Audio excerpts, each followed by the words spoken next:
The story opens with the roar of a red-eyed monster. In 2045, Earth has become a battlefield where humanity fights for survival against monsters. At night, soldiers confront colossal, red-eyed creatures with writhing tentacles, using both guns and blades. The ground is covered with fallen soldiers. Amid the chaos, one soldier is cut down by a sharp tentacle, while another is killed as a claw pierces through his chest. A massive tentacle monster dominates the battlefield, its many mouths open and its crimson eyes glowing. Nearby, a lone soldier collapses to his knees, staring at the bodies around him. The monster shadow falls over him as a tentacle lashes forward to finish him. Just before the strike lands, a man appears and cuts the tentacle apart with a single clean motion. The monster roars and retaliates, sending multiple tentacles toward him from all directions. He lowers his stance and slices through them in swift succession. Another strike comes down, and he steps aside to avoid it. When a tentacle closes in again, he draws a gun and fires, destroying it instantly. He turns briefly to the fallen soldier and orders him to stand and keep moving. This man is Han Sung, the Supreme Commander of the Earth Defense Force. The soldier, shaken, gathers himself and responds before picking up his weapon and rejoining the fight. Han Sung advances toward the monsters, calmly reloading his machine gun. After decades of war, the endless waves of creatures have been reduced to the few remaining before them. As the monster attacks again, sweeping its tentacles across the battlefield, Han Sung moves through the strikes while firing with precision. Victory finally seems within reach. He prepares to attack again, but a golden magic circle suddenly forms between him and the monster. He pauses, caught off guard, unsure what he is seeing. A faint golden light begins to shimmer around his body. In the next moment, he vanishes. The soldier behind him notices the sudden change and turns, confused, calling out to him. The scene shifts. Golden chains emerge, accompanied by a voice calling him to answer a summons. The chains bind his neck, hands, and feet, suspending him above a glowing magic circle. Before him stand several robed priests, speaking in hushed amazement at the success of their ritual and the arrival of a hero from another world. Han Sung looks at the restraints around him, trying to understand what has happened and where he is. An old man steps forward, lowering his hood and welcoming him to an empire from another world. He acknowledges the suddenness of the situation and asks Han Sung to defeat a being referred to as the Demon Lord and save their world. Hearing this, Han Sung is left trying to process the unfamiliar request. Han Sung reacts with anger, demanding to know where he is and who the people before him are, insisting he has no time to be there and must return to Korea. Before he can finish, the old man cuts him off and silences him. Raising his hand, the old man activates a spell. Golden light gathers and strikes Han Sung, binding him. Pain surges through his body, forcing a cry out of him. The old man explains that the magic will not harm him if he cooperates. As the effect fades, Han Sung struggles to recover, coughing and steadying himself, frustrated by the situation. The old man then takes a sword from a nearby priest and calmly asks him to defeat the Demon Lord and save the Empire. He throws the sword in front of Han Sung and adds that, if he succeeds, there may be a way to return him to his original world. With a faint, calculating smile, he asks whether Han Sung will accept. Surrounded and restrained, Han Sung realizes he has no real choice and agrees. From that point on, he spends years in the Empire. He explains how he was summoned to another world and forced into the role of a hero. He is sent on constant missions, fighting without rest, cutting down enemies, and fulfilling the Empire's demands. Years pass, 3, then 5, then 10, as he devotes his youth to defeating the Demon Lord Baylor.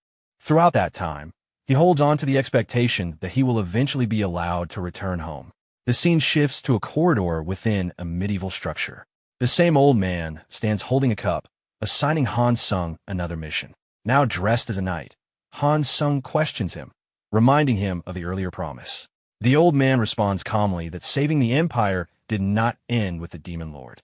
He explains that opposition forces must also be eliminated to secure unification and prevent further uprisings.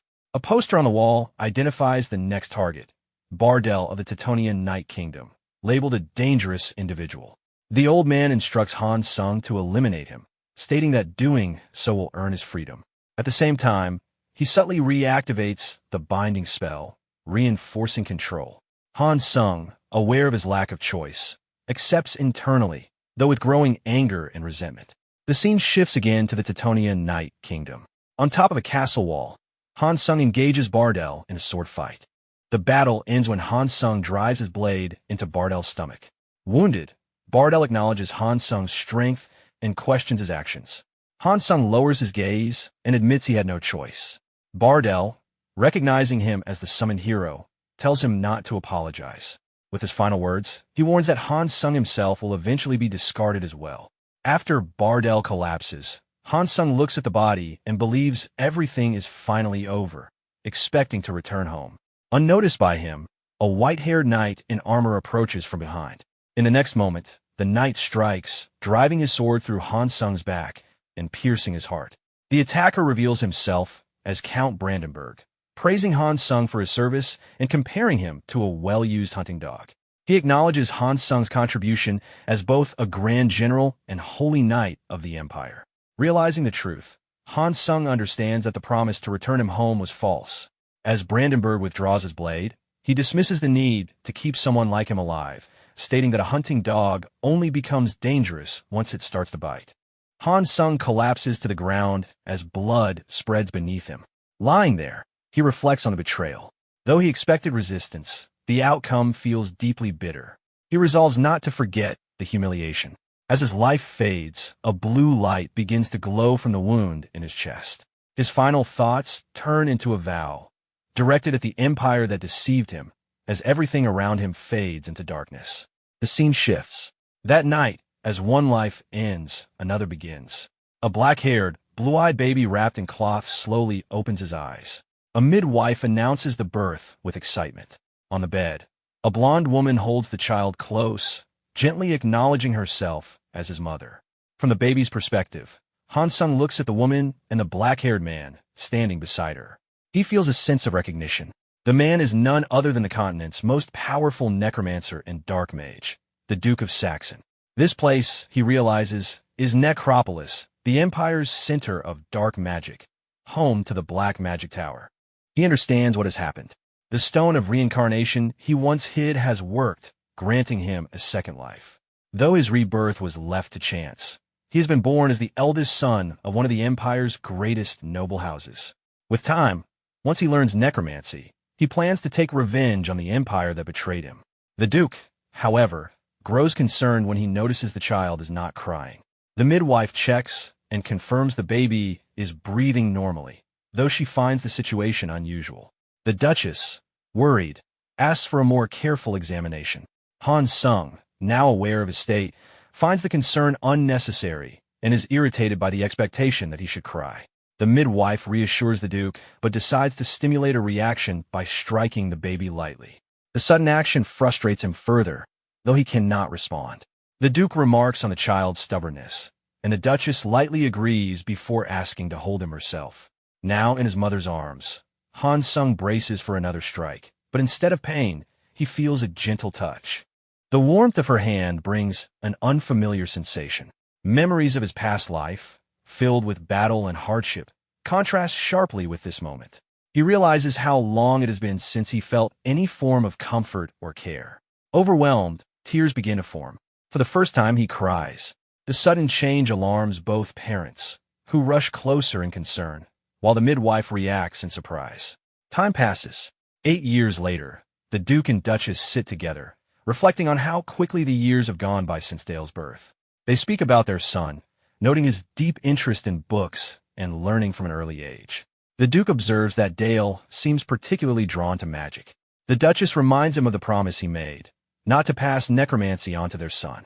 The Duke reassures her, agreeing without hesitation, and shifts the conversation toward preparing a gift for Dale's upcoming birthday. At that moment, a hurried knock interrupts them.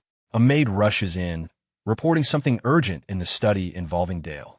Alarmed, both parents immediately run to the study and push the door open, calling out to him. Inside, Dale turns toward them. They see him surrounded by a glowing blue magic circle. The Duchess rushes forward, checking him anxiously and asking if he is hurt. Dale assures her that he is fine. Meanwhile, the Duke dispels the magic circle and senses the mana lingering in the air. He realizes that At only 8 years old, Dale has already begun to release mana. Caught off guard, Dale quietly reacts, knowing this development will not go unnoticed. The Duke steps in front of him and questions him directly, asking if he was the one who released the mana. Facing his father, Dale understands the situation. He realizes he has revealed his abilities far earlier than expected and recognizes that he has made a mistake. Dale hesitates, bringing his hands together as he tries to respond. He knows that delaying or answering poorly might raise suspicion about him. Before he can explain, the Duke smiles and pats his head, interpreting the situation on his own. He praises him lightly, but remarks that it is unfortunate he cannot teach him necromancy. Hearing this, Dale is caught off guard, realizing that his path to revenge may not be as straightforward as he thought. The Duchess interrupts the moment, telling him to return to his room while the servants handle the aftermath. Dale obeys and leaves. As he runs off, the Duke calls out to his wife and mentions that he has already decided on a gift for Dale. Soon after, the scene shifts to a grand banquet hall for Dale's birthday. Nobles from across the domain gather, talking among themselves and celebrating. Conversations revolve around the scale of the event and anticipation for Dale's appearance. From his second floor, Dale observes the crowd. He notes the delay in the proceedings and feels uncomfortable with the attention. Having once lived as someone treated as expendable, being celebrated as a young noble still feels unfamiliar. At the same time, he worries about losing control of his mana again, recalling how even memories of his past caused it to surge. He considers how to persuade his father to allow him to learn necromancy, but doubts any direct request would succeed. The Duchess enters the room in formal attire, accompanied by a robed woman. She greets Dale warmly and wishes him a happy birthday. When he asks about the woman behind her, she introduces her as Sage Sephia, an elder of the Blue Magic Tower and a master of water attribute magic, who will serve as his teacher. Dale quickly understands the implication. Instead of dark magic, he is being guided toward water magic, focused on control and defense. It is clear his mother intends to keep him away from necromancy. Sephia then asks to speak with him privately, and Dale agrees. The setting shifts to a quiet mountain path. Sephia explains that she will only teach him water attribute magic. She asks if he feels disappointed, already aware that he likely wished to learn his father's magic. When Dale questions how she knows, she explains the circumstances of his parents' marriage. The Duke had promised not to pass on necromancy, a vow made publicly and tied to his mother's fears of his reputation. Despite that, Sephia suggests she may try to persuade the Duchess in time. She asks whether Dale is willing to follow her guidance. Dale questions her stance, noting that as an elf she should oppose necromancy. Sephia responds with a different perspective, comparing it to divine magic used by priests, implying that both involve similar principles. Her answer surprises him and changes his impression of her. She signals the start of training. Since Dale has already formed a fragment of a mana circle, she sets the goal of completing it. Following her instructions, he places his hand over his heart and begins to concentrate. He recalls the theory: mana must be regulated through a circle formed within the heart, acting as a structure to control its flow. As he gathers the fragments and stabilizes them, mana begins to circulate properly. A blue light forms within him as the circle takes shape. Sephia begins to explain that mastering this process usually takes time, but before she can finish, Dale informs her that he has already completed it. She is visibly surprised, realizing the speed at which he formed a complete circle far exceeds normal expectations. Dale then gathers mana into his hands, shaping it outward. At her request, he attempts to release it through the circle. While focusing, he reflects on the difference between his past and present. In his previous life, he relied on artificial methods to use magic, but now his body naturally accepts and channels mana. This opens the possibility of mastering multiple forms of magic. Concentrating further, he condenses the mana into a defined form, creating a shard of ice at his fingertips. Sephia observes closely, noting the unusual stability and precision of the spell. Normally, such constructs collapse during formation, but his remains intact. Dale releases the ice projectile toward a nearby tree. Upon impact, it pierces cleanly and shatters the trunk, causing the entire tree to split and fall. Sephia is left stunned by the result, recognizing that this level of control and power is far beyond what an 8-year-old should be capable of. She walks over to the tree and examines it, saying she expected nothing more than basic mana manipulation. Instead, the ice element had been perfectly integrated during the release. It was simple magic in theory, but the way he absorbed the surrounding chill so precisely was unbelievable. Dale walks over and asks if he did something wrong. She smiles as she looks at him and says the complexity of the magic formula is far beyond what any child should be capable of. It involves rotation, acceleration, and compression. The spell incorporates the three formulas known as the golden ratio of military magic. For him to project and cast something like that is completely absurd. Dale asks if something's wrong. She tells him it's nothing, but she now understands why his father might find this troubling. Later, Alan asks her why she can't teach him. If Dale reached the first circle in just a few minutes, then she should be able to guide him further. She explains that the moment he reached it, he immediately cast a perfect lethal spell. Alan is visibly surprised. She says it's hard to believe an 8-year-old could do something like that. The spell used a military-grade magic formula with a flawless golden ratio. Alan asks if this is because she belongs to the Blue Magic Tower, which follows a path of nonviolence. She says that's not the issue. If anything, she feels a strong responsibility to guide him properly. Alan presses her. Then what's the real reason? She explains it's because of the noir magic of the Lord Noir, the Dark Magic Tower. Alan is shocked. She continues, saying Dale already possesses the kind of magic he wants to learn. She's heard about Alan's past and understands the promise he made to Elena, but that doesn't give him the right to decide his child's future, especially when that child has this level of talent. Outside, Dale tries to eavesdrop but can't hear anything. He sits there, thinking they must be talking about him. He didn't expect his first spell to show that much power, and it clearly surprised her. He realizes he'll need to be more careful with control moving forward. He sighs until he hears someone call his name. He instantly brightens, calling out to his Uncle Helmet.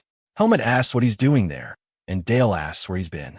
Helmet explains he's been away, fulfilling his duty, protecting the family and hunting dangerous monsters. Dale guesses he must have been in a dungeon. In this world, the appearance of dungeons and monster overflows is a serious threat to every territory. Ever since the time of the Demon King, monsters invading civilian areas have caused constant destruction. That's why knights are primarily tasked with clearing unexplored dungeons and stopping monster outbreaks. Their duchy faces this problem far more severely than others. And the reason is him.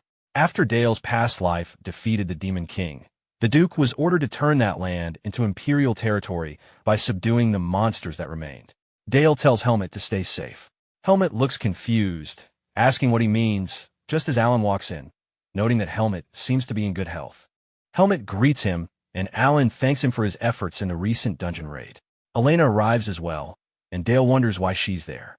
She smiles, saying she heard he reached the first circle and that she's proud of him. Alan congratulates him too, asking if there's anything he wants to say. Dale thinks for a moment. If he asks to learn necromancy now, it might come off as suspicious. So instead, he says he wants a little sister. Both his parents blush. They say they'll try their best, and Dale says he's looking forward to it. Helmet and the others struggle to hold back their laughter, while the rest openly laugh. That night, Dale thinks about how exhausting it is to act like a child at this age, especially after using magic. As soon as he falls asleep, he has a nightmare. Brandenburg appears, saying it's good to see him again. He mocks him, asking if he's already grown soft, living in a loving home. And surely, he's not still thinking about revenge, because the Empire will find him. They'll keep searching, and they'll erase him completely. Dale wakes up in a cold sweat, his mana violently surging. It feels like his heart is about to burst. This is the mana rampage he's heard about. He stumbles out of his room, clutching his chest, saying the Empire will never let him go. He steps outside, hoping the fresh air will help, but it only gets worse. Then Sephia appears. She looks at him and says he seems to be in serious trouble. She releases a faint aura from her hand, saying he's incredibly talented, but she can't shake the feeling that there's something dangerous about him. She places her palm against his chest and explains that once malice takes over a child's magic, it becomes irreversible. Then she begins correcting the flow of his mana, calming the rampage. Dale looks down, realizing it's actually gone. She calls out to him and explains that magic is a reflection of the heart. That's why every mage has a unique style, even when using the same spells. His magic, she says, is especially dangerous because it's built around taking lives. And that's exactly why she believes it's fortunate that she's the one teaching him. She hands him a necromancy tome and says maybe it's fate that she'll be guiding him from now on. Then she tells him happy birthday. Without hesitation, he hugs her. She laughs, calling him needy. Sometime later, out on the northern plains, Dale looks around and asks if they're hunting rabbits. Cephia confirms it and tells him to think back to when he used to hunt with his father. He nods. He prepares his magic. The rabbit senses something, but it's already too late. Dale pulls back his fist and drives it forward, exploding the rabbit in a single strike. Cephia observes that even after taking a life, his hands don't hesitate. She explains that even when two mages use the same spell, the result can vary endlessly. She asks if he knows why. He admits he doesn't. She tells him it's because magic reflects the mind.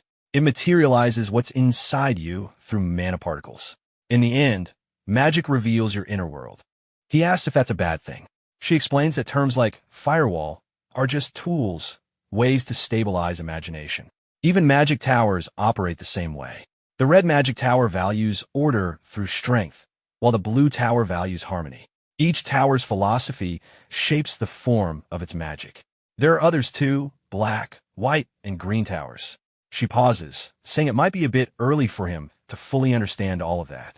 Now, after killing another rabbit, this time leaving the body intact, she begins teaching him necromancy. The most basic form is raising a zombie. It involves animating a corpse using mana threads. The head, spine, and knees must be connected until the body can stand. He follows her instructions. She praises him and asks if he's ready for the next step. He says yes. Dale begins casting frozen armor. His eyes shift as he slams his hand to the ground, sending an ice beam into the rabbit and covering it in spiked armor. Cephia notes that his execution is unusual, though the structure is correct. Now they can test its defense. She launches an attack. Dale watches nervously as it hits, but it only chips the armor. The rabbit remains standing. Dale realizes it actually blocked her attack. She praises him again, then notices he wants to ask something. He says he wants her to teach him how to better use water magic as well. She smiles and refuses. He asks why. She explains that what he used today is only the most basic form of water magic. As magic develops, it requires deeper understanding and insight. Most beginners struggle to master even one type. Handling two at once, becoming a dual mage, is extremely rare. At his age, it's practically impossible. From her perspective, his request is overly ambitious. Dale pushes back. Didn't he just use necromancy and ice? He asks if everything he's shown still isn't enough. She pauses, realizing she may have misjudged him slightly, and decides to end the lesson for the day. That night, in the study, Dale insists there's nothing he can't figure out on his own. He'll prove himself, so much that she'll have no choice but to teach him. The next day, Cephia keeps calling his name until he snaps out of it. She asks if he's okay. He looks exhausted. He admits he stayed up all night preparing something. She tells him not to overdo it. He brushes it off. Then he raises his hand to cast necromancy again. The rabbit is still there, armor intact. Cephia looks at it and realizes. He's already mastered it completely.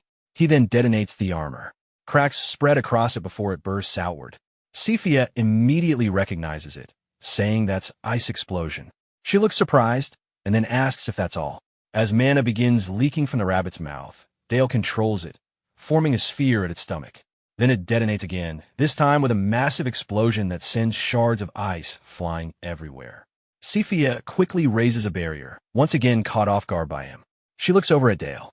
Dale explains that corpse explosion and ice explosion are similar in nature, so he combined them into one. With this, he figures he should qualify as a dual mage. She stares at the aftermath, stunned. She's never seen anything like it. He merged the ice explosion from frozen armor with corpse explosion, creating a wide area attack.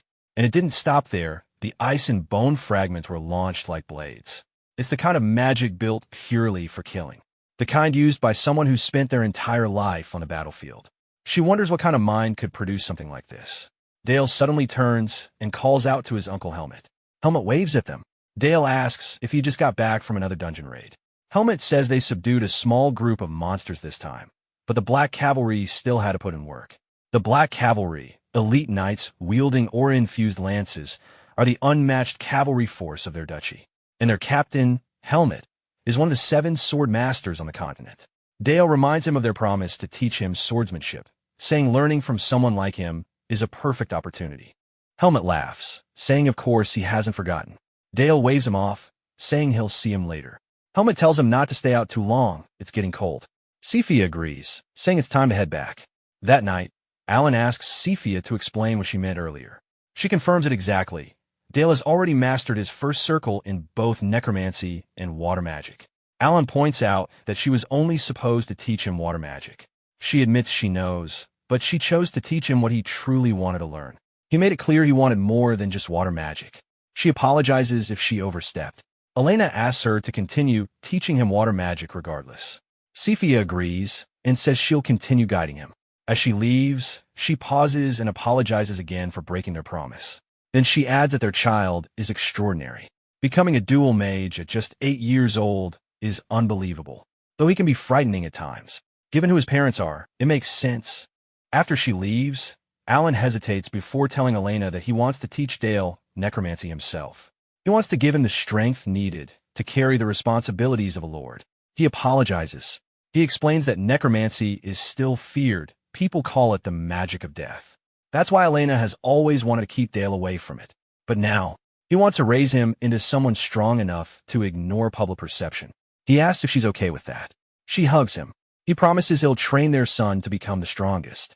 And so, Dale's first day of special necromancy training begins. His father immediately tells him he's disappointed. He's been raising the dead without even understanding what he's controlling. Dale says that's all he was taught. They're now in a magic workshop beneath the castle. After seeing Dale's basic necromancy, Alan clicked his tongue and brought him here. He tells Dale that under his guidance, he shouldn't even think about using such crude spells. They'll start with the fundamentals, memorizing the bone and muscle structures of all living beings. Dale agrees. The books his father gives him are the kind only professional doctors would read in his old world. But eventually, he's allowed to move on to practical magic. Alan says the real lesson begins now. They walk up to a table. Dale looks down. It's a goblin corpse. He can't help but think, why does it look like that, though? Alan notices his confusion. He explains that an untrained warlock can only move a swordmaster's corpse like a simple zombie. But a skilled one can turn an ordinary soldier into a death knight.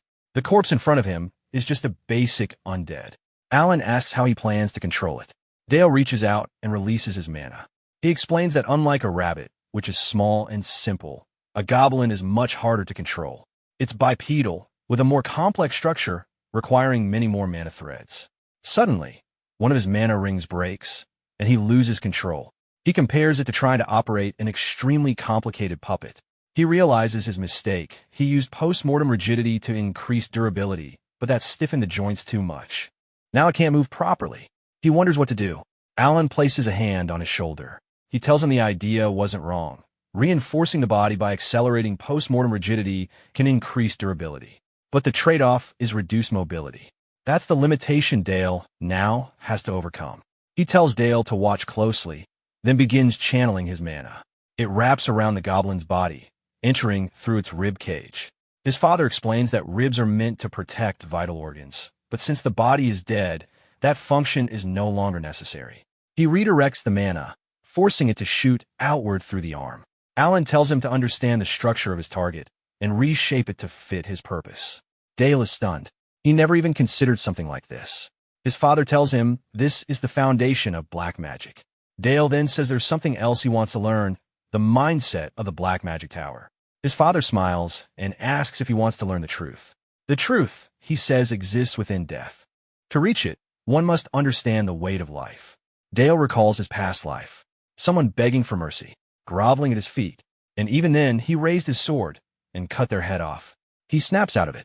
His father asks if he's okay, saying he doesn't look well. Dale says he's fine, repeating it to himself. As his training continues day after day, news spreads across the empire that he's being taught dark magic. Breaking the vow causes a massive uproar, and the one responsible, Dale, becomes the center of attention. All eyes are now on him. A few weeks later, Dale is sparring with Helmet. He blocks an incoming strike, and to Helmet's surprise, Dale starts pushing him back. Helmet creates distance, raises his sword, and swings down.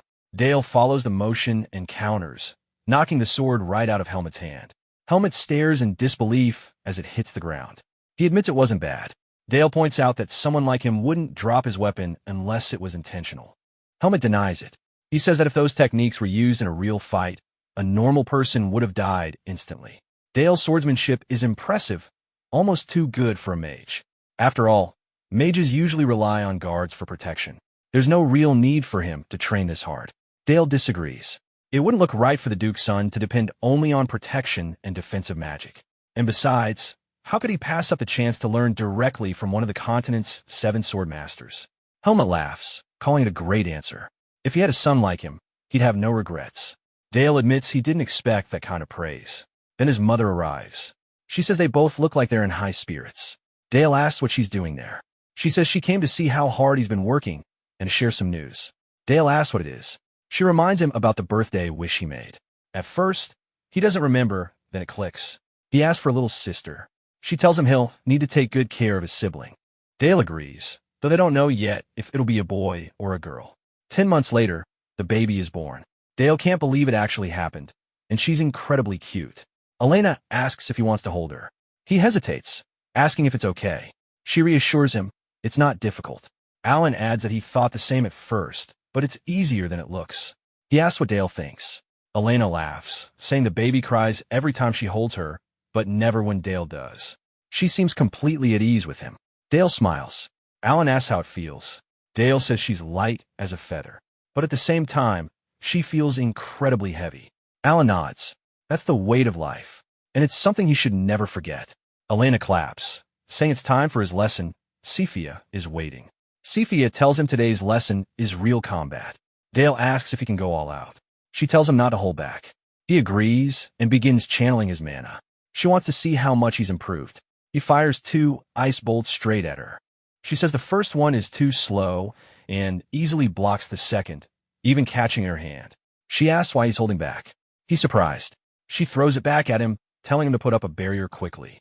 He raises his arm, forming ice armor just in time to block it. He admits that without it, he would have been seriously hurt.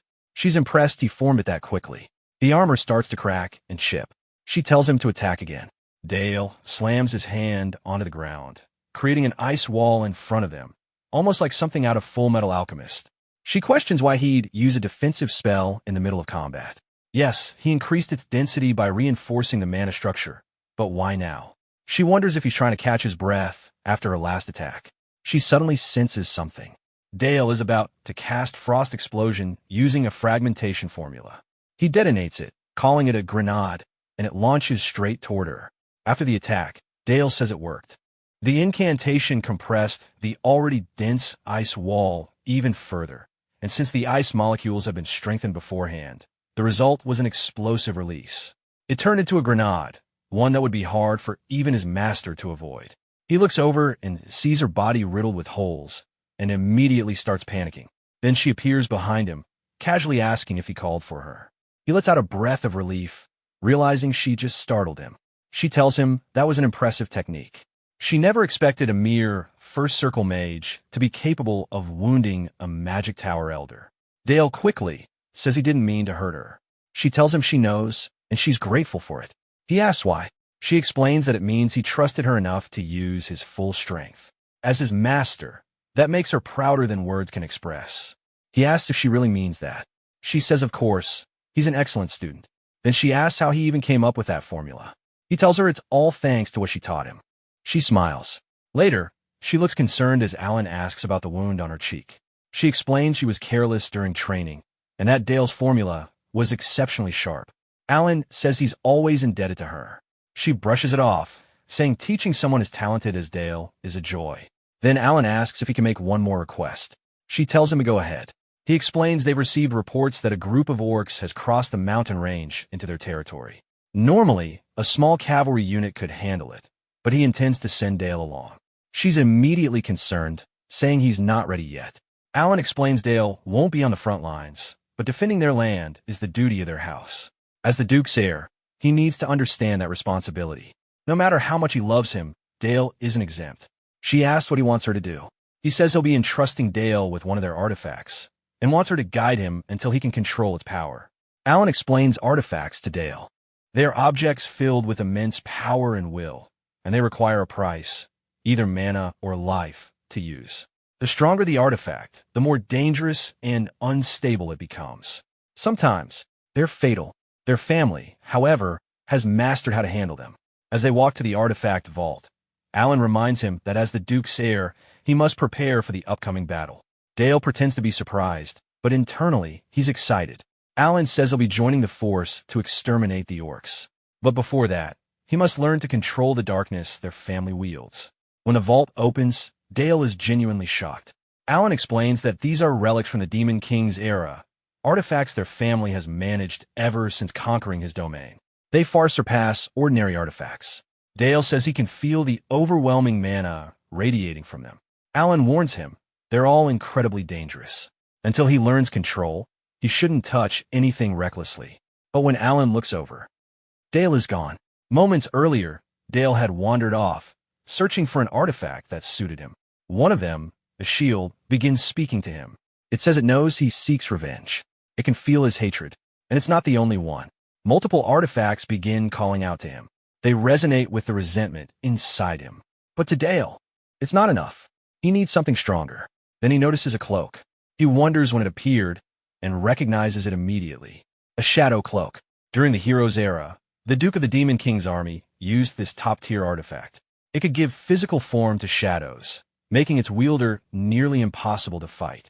Dale says he can't wait to try it. He equips it instantly. Alan shouts for him. Sephia does too, but the shadows engulf him. Everything turns dark. A black puddle spreads beneath his feet. A voice echoes. It's hungry. Dale realizes what this means. This isn't an ordinary shadow. The previous wielder could command storms of darkness, shadows that moved like living beings. To control it, he has to make it submit. The shadow lunges toward him. He knew it wouldn't be as simple as talking. But then, something unexpected happens. Outside, Alan and Sephia stare at a swirling orb of darkness. Sephia says it's been a while, and asks if they should be worried. Alan says if this continues, Dale will lose his sanity and be consumed. She asks what they should do. He says they'll have to force him out. But just as he moves, a blinding light erupts. Dale steps out of the orb. They both call out to him. He says he's right here.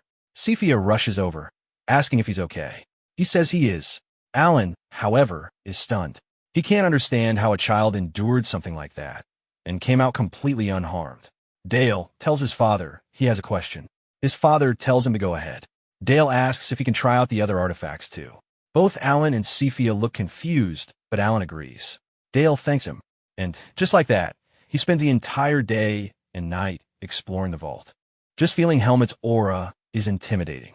Helmet tells him not to worry. He'll only use basic swordsmanship, no aura. Dale immediately gets annoyed, saying that means he's holding back. A knight should fight sincerely, that's their creed. But Dale's real goal isn't the duel itself. He wants to test the shadow cloak. The strength of the weapons he can form from his shadow creatures will determine the artifact's true value. And this fight is the perfect test. Dale launches the first move, Shadow Blade Rush. Helmet pulls back his sword and cuts straight through the attack in a single swing. Dale is impressed that he broke through it with pure strength.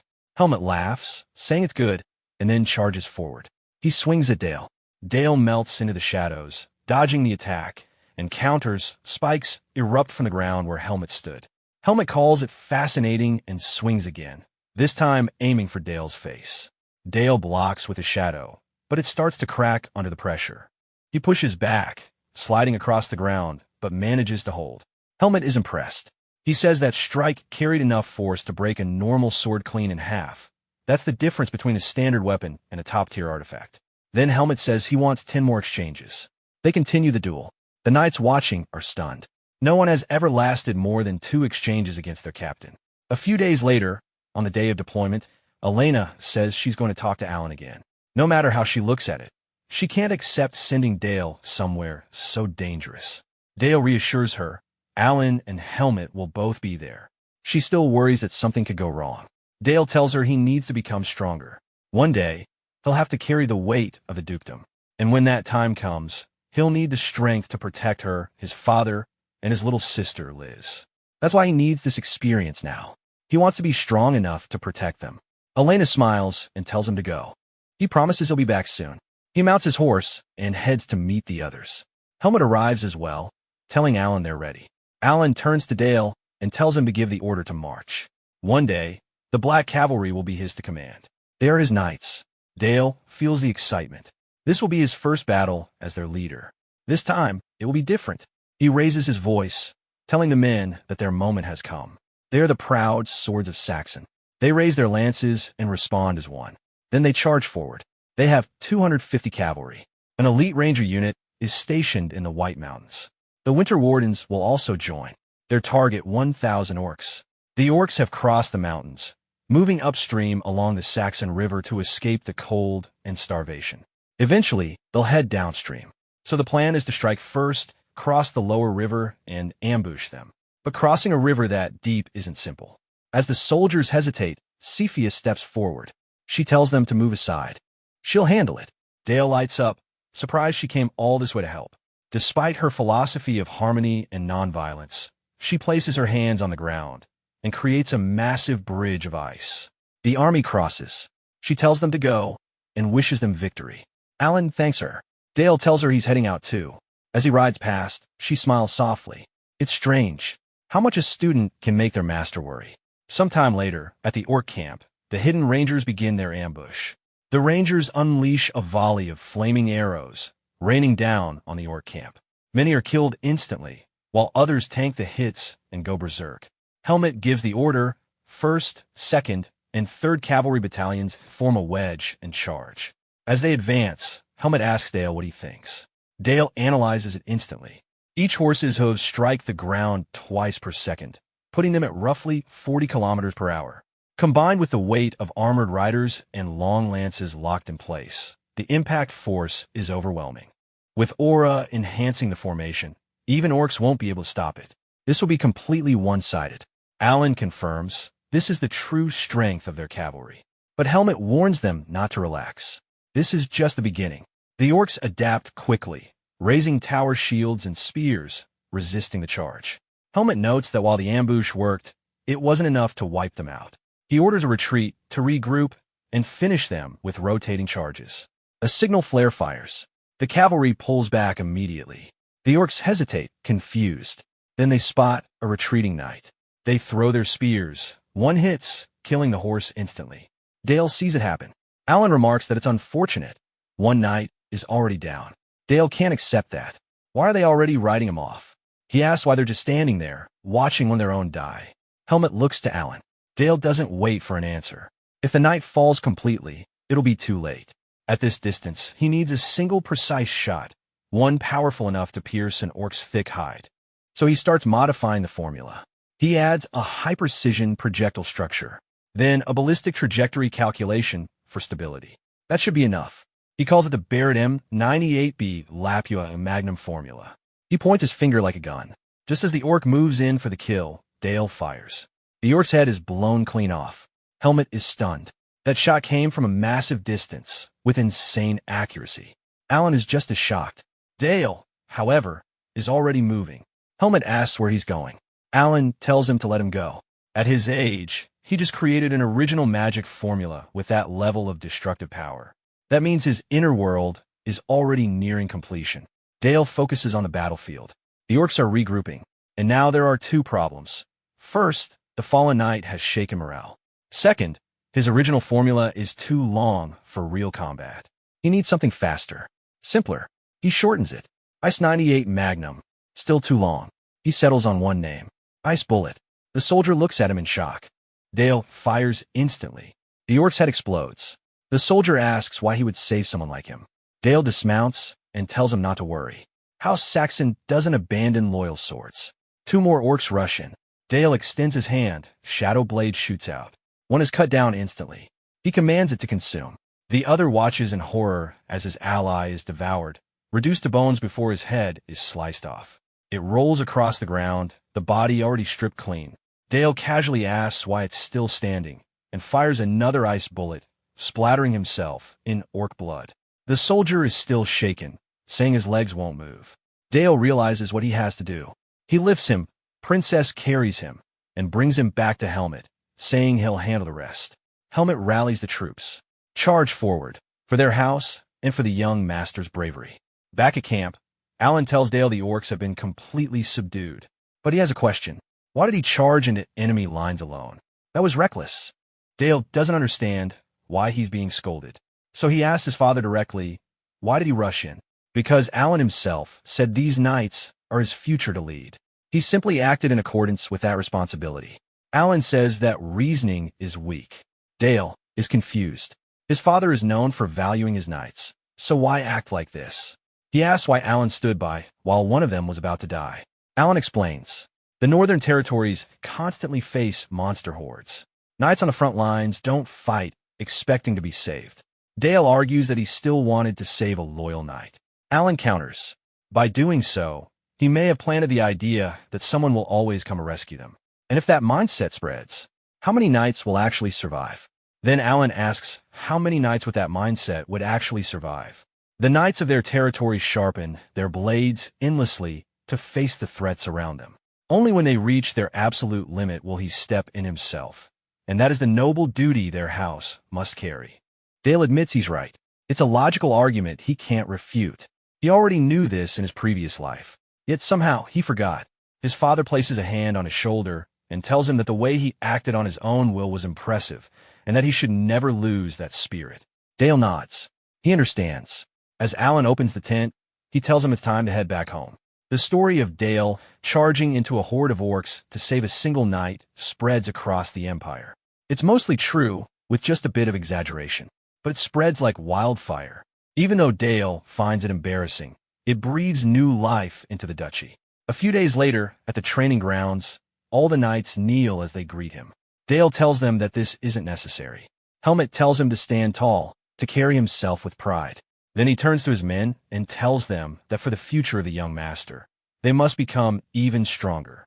They erupt into cheers. Dale can't help but think they're a bit too passionate. A maid approaches and informs him that guests from House Herdert have arrived. We learn her name is Eve. Dale thanks her. Helmet asks if he's ready, and Dale says it looks like they're about to meet a special guest. House Herdert is led by its patriarch, Bedell. Dale remembers him. In his past life, he killed him, and the house fell with him. He notices Helmet looks slightly uncomfortable, likely recalling the divine sword, the man who led him into knighthood. This might get awkward. They enter. Alan greets him, asking if he was training. Dale says yes. Then the butler announces the guests. A woman and her daughter walk in. Dale notes how impressive it is that she arrived without attendants. She introduces herself as Vanessa and greets the Duke. Alan welcomes her. She then introduces her daughter, Charlotte. Charlotte looks visibly irritated. Dale immediately wonders what her problem is. She questions her mother, asking why she's bowing her head to them. Vanessa tries to stop her, but Alan intervenes, saying they've endured a lot to get this far. He asks Dale to escort Charlotte around the castle. Dale agrees and reaches out his hand. Charlotte recoils instantly and slaps it away. She tells him not to touch her. Dale is caught off guard. Even his parents are surprised. She calls them shameless imperial nobles. Vanessa panics, telling her to apologize. Instead, Charlotte storms off. Dale calls after her, but she slams the door. Vanessa apologizes for her daughter's behavior, saying she's not usually like this. But recent events have made her unstable. Elena asks what happened. Vanessa explains. Count Brandenburg has been assigned as the new overseer of their territory. The same man who killed Hansung. He's known as the Empire's Holy Knight. Infamous and feared, they call him the Pig King. To produce a powerful heir, he seeks out skilled swordswomen, regardless of age. Even Charlotte. Vanessa barely managed to escape before he could touch her, but the trauma remains. As a fallen noble, she has no power to protect her daughter. So she begs them, please take Charlotte in as a maid, so that man will never be able to reach her. Meanwhile, Dale catches up to Charlotte. She's wiping away her tears. He asks if she even knows where she's going. She says she doesn't care. He notices they've ended up at the training grounds. She suddenly asks if his hand is okay. He says it's fine. She seems relieved. Dale realizes that despite her attitude, she's still just a kid. Then she draws her blade. She points it at him and demands a match. She tells him to draw his sword. Dale is confused. She's completely unpredictable. He asks for a reason. She says she's heard the stories about the man who slaughtered 1,000 orcs to save a single knight. Dale realizes she bought into the rumors. She declares that she'll defeat him, the so-called unmatched prodigy. She'll prove she's stronger and protect her house from that man. Dale asks who she means. She answers, Count Brandenburg. Dale freezes for a moment. That name, He could never forget it. The Empire's dog. The man who stabbed him in the back. Now their paths cross again. Dale realizes something. They share the same enemy. She could become a useful ally. But first, she needs a reality check. He walks past her and picks up a training sword. He tells her she's just a child who doesn't understand anything. Then he turns back and tells her, come at him with everything she's got. She says she was already planning to do that, and instantly charges forward. Dale blocks the attack. She keeps pressing, trying to counter, but every thrust is easily deflected. He even looks a little bored. He explains that all he needs to counter her is simple wrist movement. Even though she's using aura, she's channeling it into a rapier that's too large for her frame. Just like a mage builds mana through the circle in their heart, a knight builds aura within their body to push beyond human limits.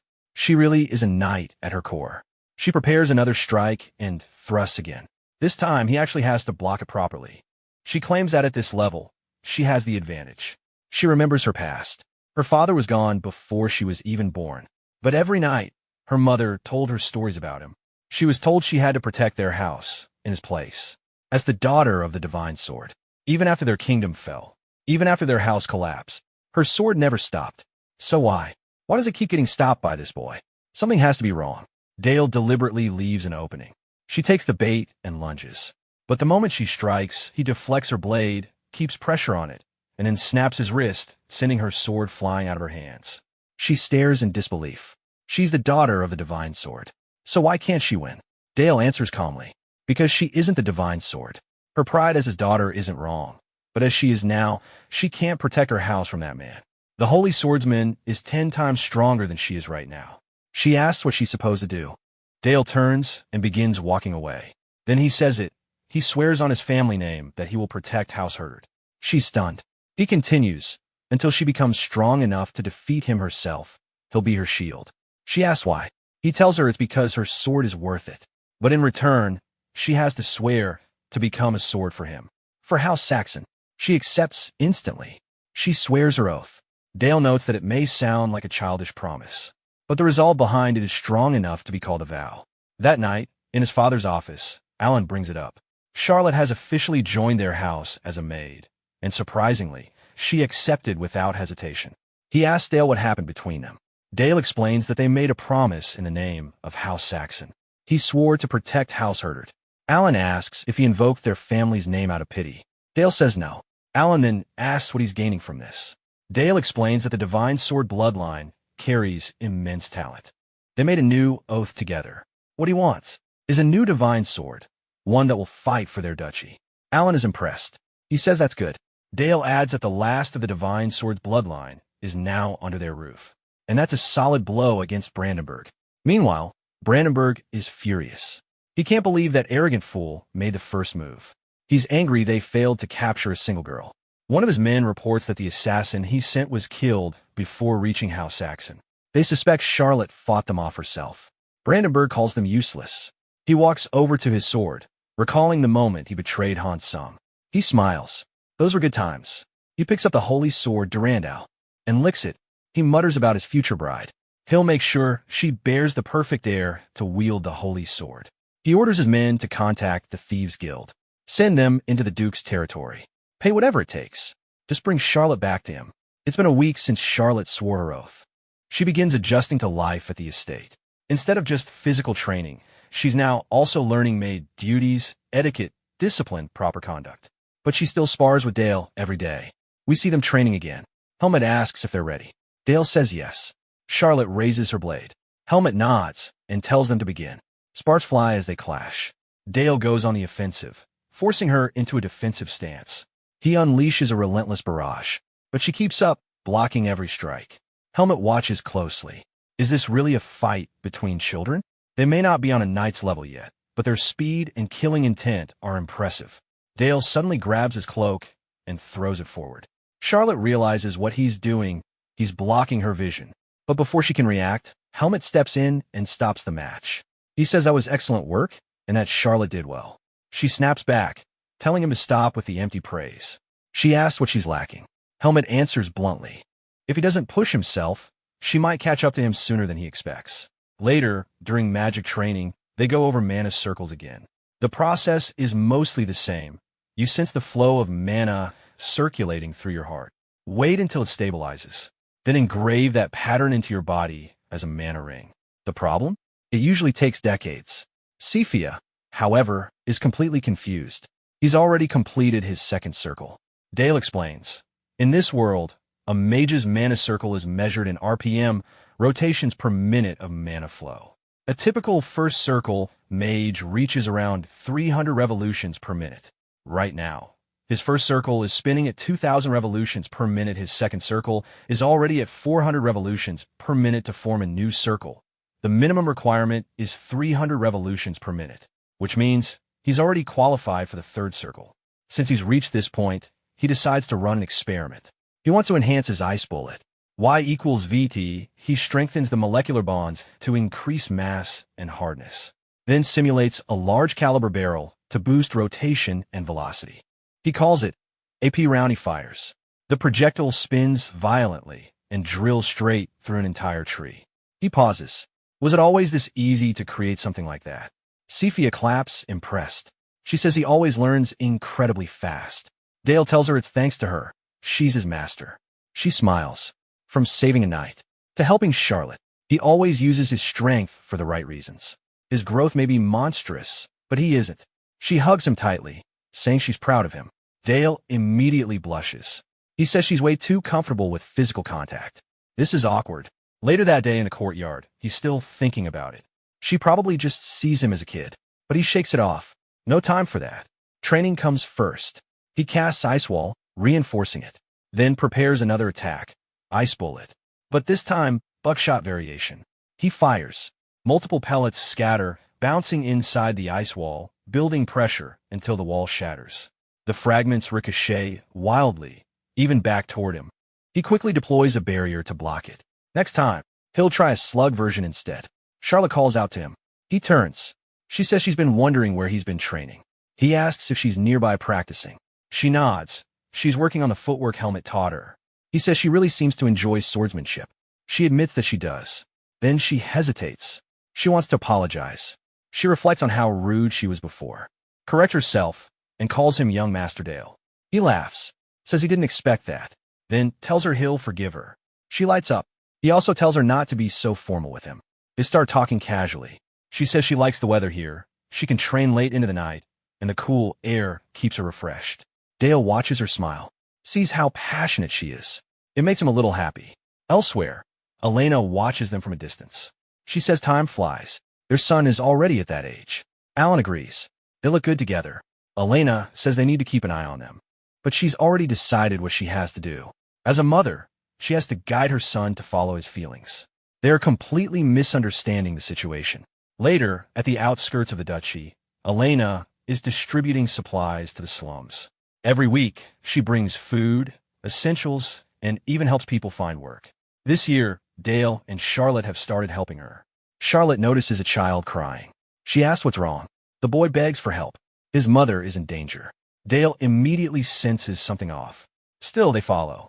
They leave their escort knights behind and move through a maze of narrow alleys. Dale analyzes the situation. The request wasn't directed at an adult. It was aimed specifically at Charlotte. Suspicious. He looks up. A man is watching from the rooftop. Dale narrows his eyes. That's someone from the Thieves' Guild, which means this was planned. And the one behind it, Count Brandenburg, their target, is Charlotte. The boy says he'll go bring his mother. He disappears inside. Then, men step out from the alleyways. They surround them. The leader smirks. What are children doing in a place like this? He tells Dale they only want the girl. If he leaves now, he won't get hurt. Dale laughs. He says he swore to protect her, even from trash like them. The leader sighs, says the boy's chivalry is admirable, but misguided. Looks like he'll have to learn how painful the world can be. Charlotte whispers nervously she left her sword behind. Dale steps forward, calm, and tells her not to be afraid. Dale steps forward calmly, recognizing this as the perfect opportunity to test a new technique using the shadow cloak. Under the guise of self-defense, two of the men rush him from the front while the other two charge in from behind, surrounding him from all sides. In an instant, a dense black aura spreads outward, engulfing the alley in darkness. The men hesitate in confusion, but the leader immediately senses the danger and reacts. Dale notes how quickly the leader caught on, identifying him as likely a high-ranking thief. The men retreat to create distance, but one of them lags behind by a fraction. That moment is enough. The shadows latch onto him. This is the technique Dale developed after reaching the second circle. Shadow constructs that act like parasites, moving independently to invade and override a target, turning them into an undead puppet. The man begins convulsing as darkness seeps through his body, twisting and warping him.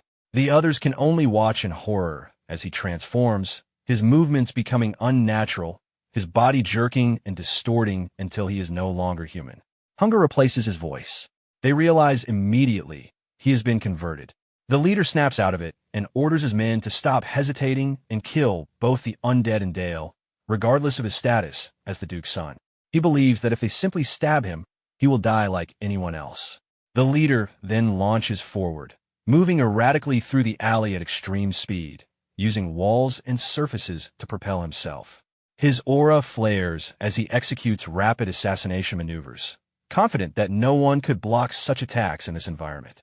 Daggers fly toward Dale. They are instantly stopped. The leader realizes his mistake too late. He is airborne, with nowhere to go. Dale lowers a portion of his defensive wall slightly and fires at point-blank range. The buckshot variation of ice bullet tears into him, shredding his body, though his aura barely prevents immediate death. At the same time, Dale snipes another attacker out of the air, killing him instantly. Charlotte rounds the corner, asking if everything is over, but what she sees stops her. The undead Dale created is tearing through the remaining assassins. The leader drops to his knees, completely overwhelmed. As he tries to retreat, Dale observes that aura users are indeed durable. The man gathers himself, grips his blade, and attempts one final charge. He is cut apart instantly. The undead finishes the rest. Dale leaves it to handle the cleanup and walks over to Charlotte, checking if she is unharmed. She confirms that she is, though still shaken. Behind them, one of the surviving men attempts to escape. Dale notices immediately. He fires, destroying the man's foot and stopping him in place. As the man screams, Dale recalls the parasite. The shadow returns and consumes him, reducing his body to nothing. Another survivor begs for his life, offering to reveal everything he knows. Dale briefly considers it, then kills him without hesitation, having no interest in what he might say. Silence settles over the alley. Charlotte approaches slowly, looking around in shock as she tries to process what just happened.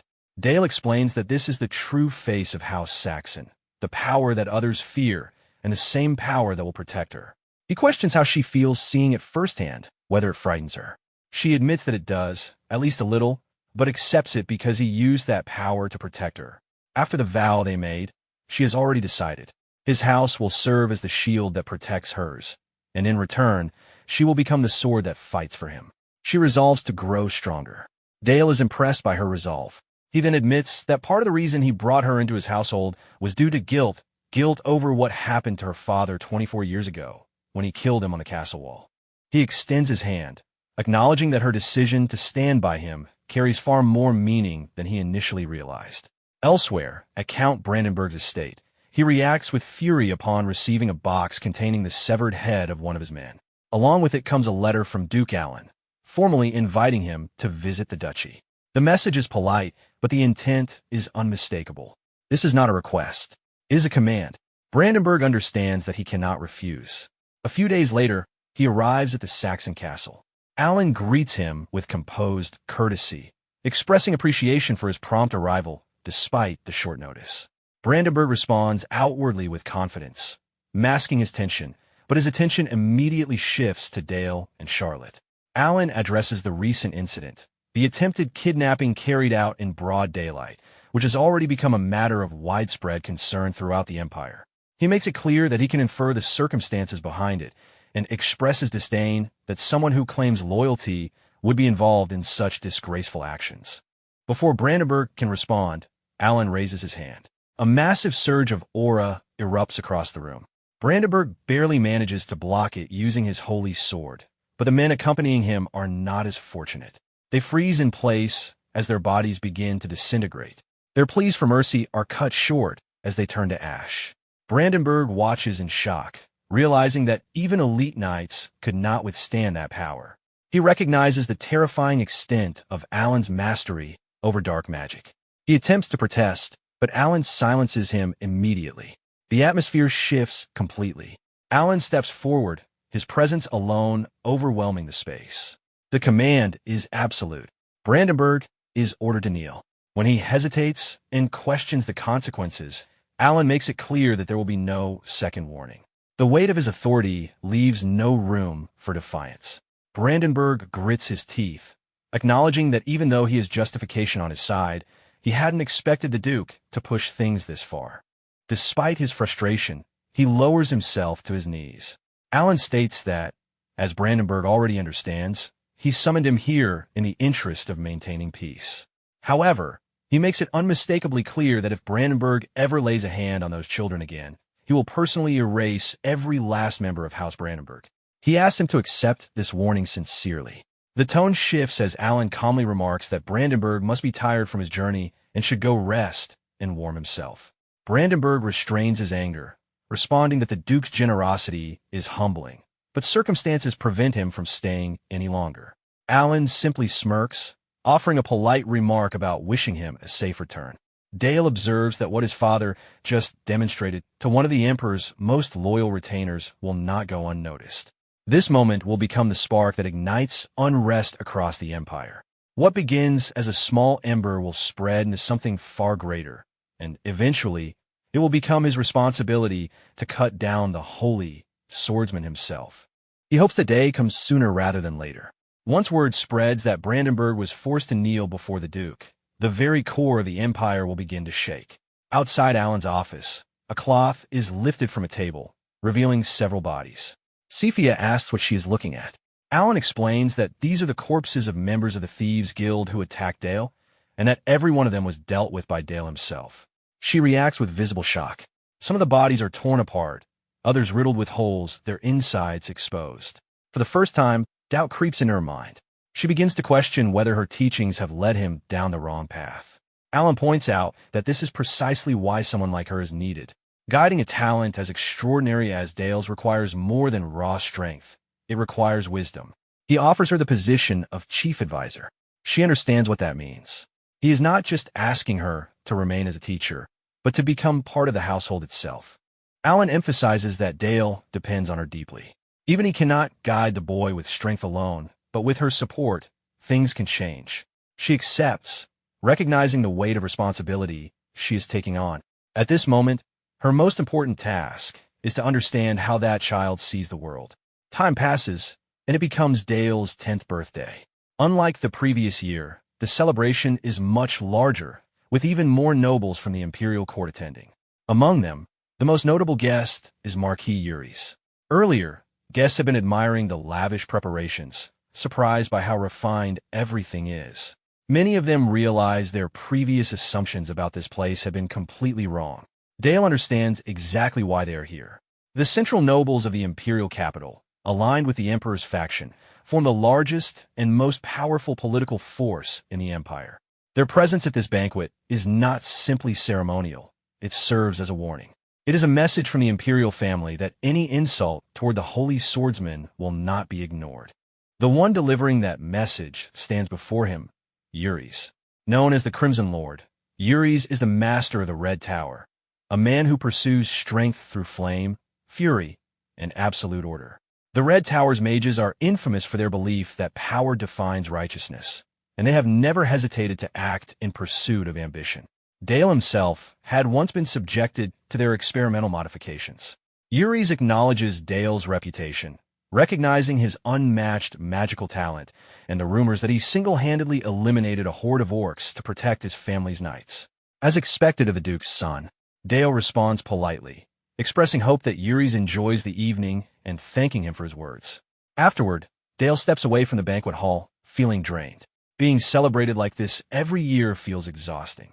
He would much rather be training with Charlotte, but her official role as his mother's maid makes that difficult.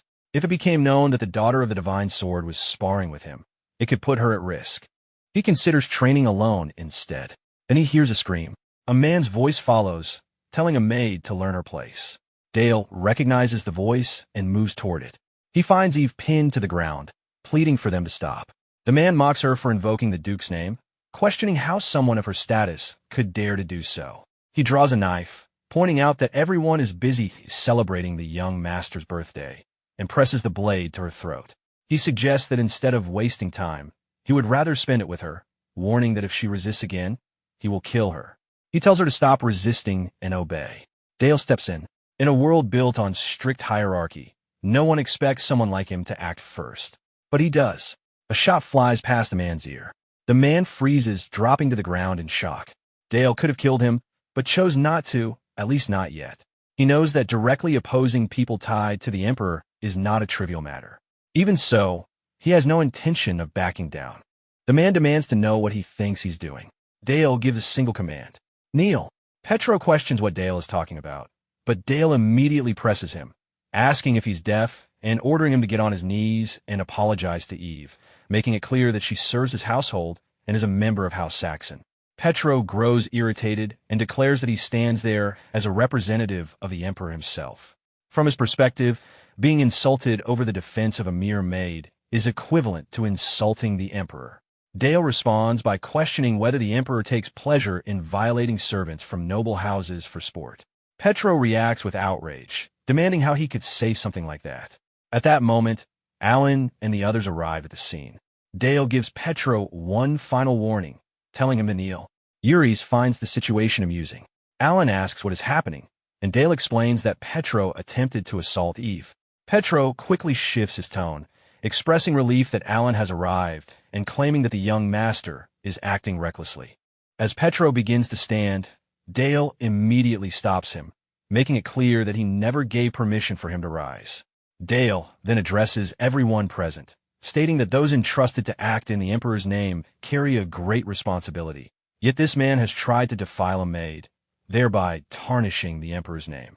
Because of that, he cannot allow such behavior to go unpunished. Yuri's laughs, acknowledging that Dale's reasoning is sharp and that what he said is entirely correct. Someone entrusted with the Emperor's authority lowering himself to such behavior is disgraceful. Petro begins to wonder if Yuri's is about to defend him, but instead, Yuri's raises his hand and summons flames. Without hesitation, he directs the fire at Petro, treating him as nothing more than a worthless insect. Panicked, Petro tries to run, but his body slows him down. The flames strike him from behind, engulfing him. His screams fill the air as he burns. Yuri's remarks that Dale spoke nothing but the truth and frames the act as the purification of someone who dared to insult the Empire and its authority. He expresses interest in Dale's future, making it clear that he is trying to draw closer to him. Dale recognizes this intention immediately. Once the incident settles, the Imperial representatives depart, and calm returns to the household. Sometime later, Eve wakes Dale, informing him that it is time to get up. He thanks her, and she modestly brushes it off. He senses hesitation in her and asks if there is something she wants to say. She thanks him, saying it is an honor for someone like her to serve him. Dale questions if that was the reason for her hesitation. Having lived in two different worlds, he still finds himself unfamiliar with this kind of emotion and realizes he will need time to get used to it. He thanks her as well, but at the same time, he understands the weight of his position as the eldest son of the house. He resolves to use that weight however necessary, even if it means one day bringing down the Empire itself. Later, Alan speaks with him, noting that while he is clever, his recent behavior has been unusual. He asks Dale to explain himself. Dale reflects before answering, stating that if the otherworldly hero had not died in battle with a divine sword, then the next place that sword would have been wielded would have been within their duchy. Alan calls it a blasphemous claim and questions how he could be so certain. Dale briefly considers how to respond, then explains that he has come to this conclusion based on records and reasoning. He believes that in his previous life, the Empire had already begun plotting against House Sachsen. They abandoned the hero, fearing what might happen if their control over him was lost. He continues, explaining that even after the hero defeated the Demon King, the Empire failed to eliminate the darkness in that domain. Instead, they imposed unreasonable orders, forcing House Sachsen to cultivate the land and turn it into imperial territory, demanding constant sacrifice. They even assigned that burden directly to their house. As long as the darkness in that land remains, their suffering will never end. At the same time, People both within the Empire and beyond its northern borders label them as a clan of darkness. Just as the Empire abandoned the hero, it would eventually seek to eliminate any internal threat. If House Sachsen were seen as dangerous, they would be targeted as well. Alan questions how Dale knows the hero was abandoned. Dale clarifies that his conclusions are based on logical deductions drawn from historical records. Officially, the hero is said to have died honorably in battle against the Divine Sword, but that explanation does not fully align with the circumstances. Alan admits that his reaction is natural, as only a select few know the truth behind the hero's death. Dale continues, stating that if his reasoning is correct, then the Empire operates as an oppressive force, conquering weaker nations and consolidating power through control and fear. Alan is struck by the depth of his thinking, noting that his insight is far beyond what one would expect from someone his age. He then asks what course of action Dale believes their house should take. Dale answers without hesitation. They cannot coexist with the Empire. Therefore, it must be destroyed. Alan is taken aback, and the atmosphere becomes tense. He questions whether Dale truly understands the weight of what he is suggesting. Dale clarifies that he is not proposing an immediate rebellion. Instead, he is speaking of a plan that would unfold over the next 10 years. Alan asks why 10 years. Dale explains that resistance movements already exist across the continent, with factions pushing for independence. There are also vassals who live in fear that the Empire may one day turn against them. The economy continues to decline, and with it, banditry rises day by day. Even though the unification of the 7 continents has already been achieved, the aftermath of war has only made things worse. By the time the situation reaches its peak, they will need enough strength to defend their house against the Empire. They will also support resistance forces operating across multiple regions. Dale continues laying out his plan to bring down the Empire, speaking at length until the sun begins to set. When he finally finishes, he asks his father what he thinks. Alan begins to chuckle, and then breaks into full laughter. He says that Dale's talents truly have no limits, that he can see things Alan himself cannot, and that he is proud to call him his son. From this point forward, Dale will no longer be treated as just the Duke's eldest son or as a 10-year-old child. He will be recognized as the heir, the one who will one day lead their house. As the head of the house, Alan declares that he will listen to and respect his words. Dale smiles, saying he has been waiting for this moment. Now that he has been granted the authority to influence the power of the house, his father tells him to speak freely and asks what decision he will make first. Dale understands that this means he will be treated as an equal. With that in mind, he requests permission to take the Tower trial in the necropolis. The Tower trial is a system used to determine a mage's rank. Participants face the guardians of the magic tower, and defeating higher-rank guardians raises their standing. Those who reach the top earn the title of Tower Elder, while the one who conquers the summit becomes the Magic Tower Master. Alan questions whether he truly intends to enter such a dangerous place, warning that it is far too early for him. Dale has not even completed his 3rd circle yet, and the risk of death is high. Dale responds that it is only a matter of time. Alan explains that most mages only achieve the 3rd circle in their mid-20s. Even for someone like Dale, who has already reached the 2nd circle, it would still be extremely difficult. Dale insists that this decision is not just for himself, but for the house as well. When asked why, he explains that proving himself through the trial will solidify his position as heir. It will give him a reputation built on undeniable results rather than rumors and exaggerated stories. Alan realizes that Dale intends to use the tower as a means of establishing his legitimacy. This makes him smile and laugh again before ultimately leaving the decision in Dale's hands. Dale states that he will prove it. A few days later, they arrive at the necropolis, the city of death. At the gate, Alan steps forward as the crowd greets him loudly, welcoming him with great enthusiasm. Meanwhile, Dale feels exhausted from the journey, wondering if he pushed himself too hard once again. The onlookers begin whispering, questioning whether the rumors about Dale are true. Some note that he does not look well, while others argue that his swordsmanship is said to rival the knights of the Duke's household. Then a man steps forward, laughing confidently as he introduces himself as Velik. He claims to be the top graduate of the academy and declares that he is the one most destined to win the Tower trial. His companion supports him, confidently stating that he will crush a child like Dale without difficulty. At that moment, a woman approaches and greets them, showing respect to the Tower Master. Alan acknowledges her, and it is revealed that her name is Iris. She is an elder of the tower and serves as the Secretary General, overseeing administrative duties in Alan's absence. She expresses that it is an honor to serve the young master. Alan informs Dale that Iris will assist him during the trial. Dale accepts and places himself under her guidance.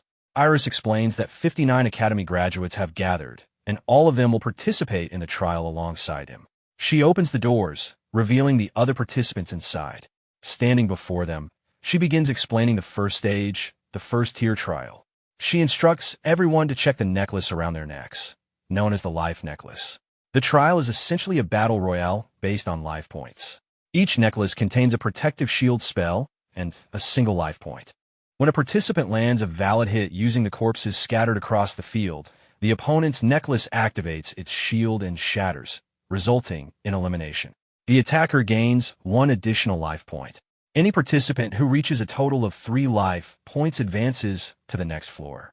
She adds that using artifacts is strictly forbidden, and anyone caught doing so will be disqualified.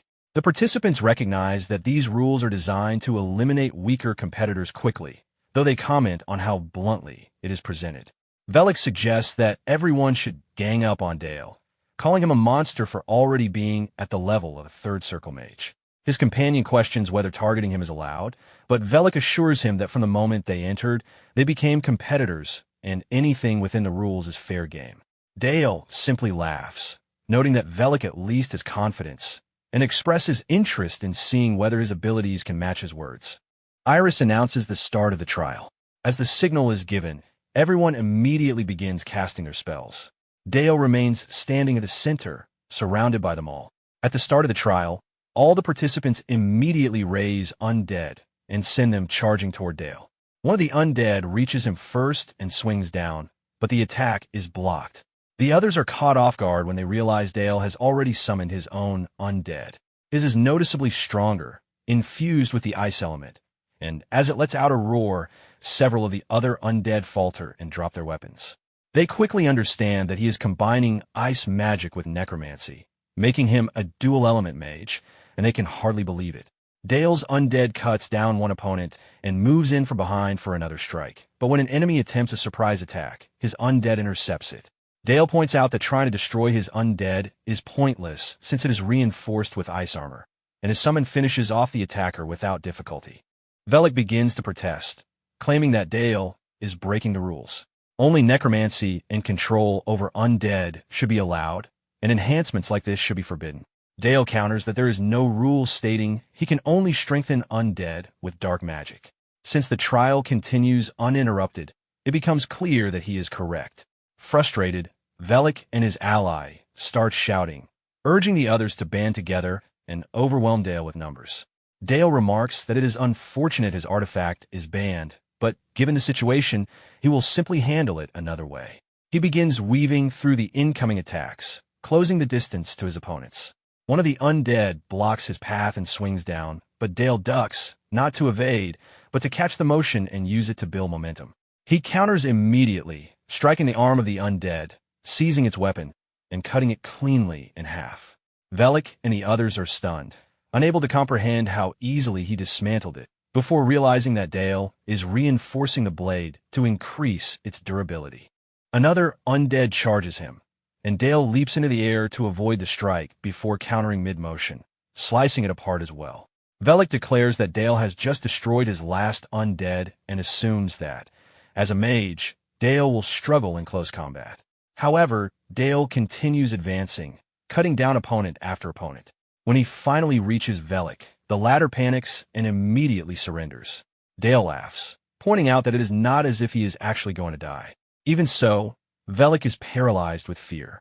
Dale knocks him on the head, and Velik calls him a monster before losing consciousness. With that, the first trial concludes. Dale clears it alone, accumulating all 60 life points. He acknowledges this as his first true step forward. The second tier begins, where the objective is to defeat a guardian creature known as a flesh golem. Typically, survivors of the first tier work together, but since Dale eliminated everyone, he must face it alone.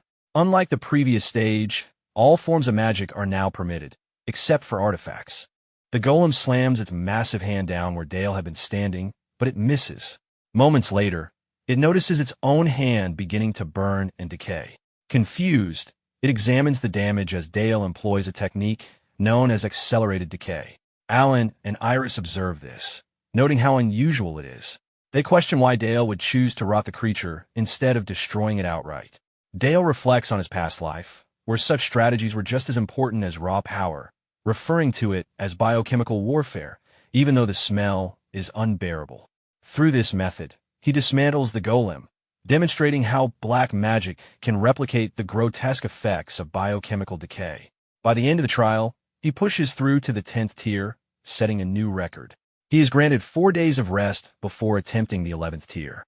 Meanwhile, due to the overwhelming defeat of all other participants in the first tier, a rare retrial is authorized for them. Everyone except Dale. That same night, Dale is seen resting near a fountain when Sephia approaches him, telling him he performed well. He credits her teachings for his success, which makes her genuinely happy. He then unexpectedly asks her if she would like to go out with him.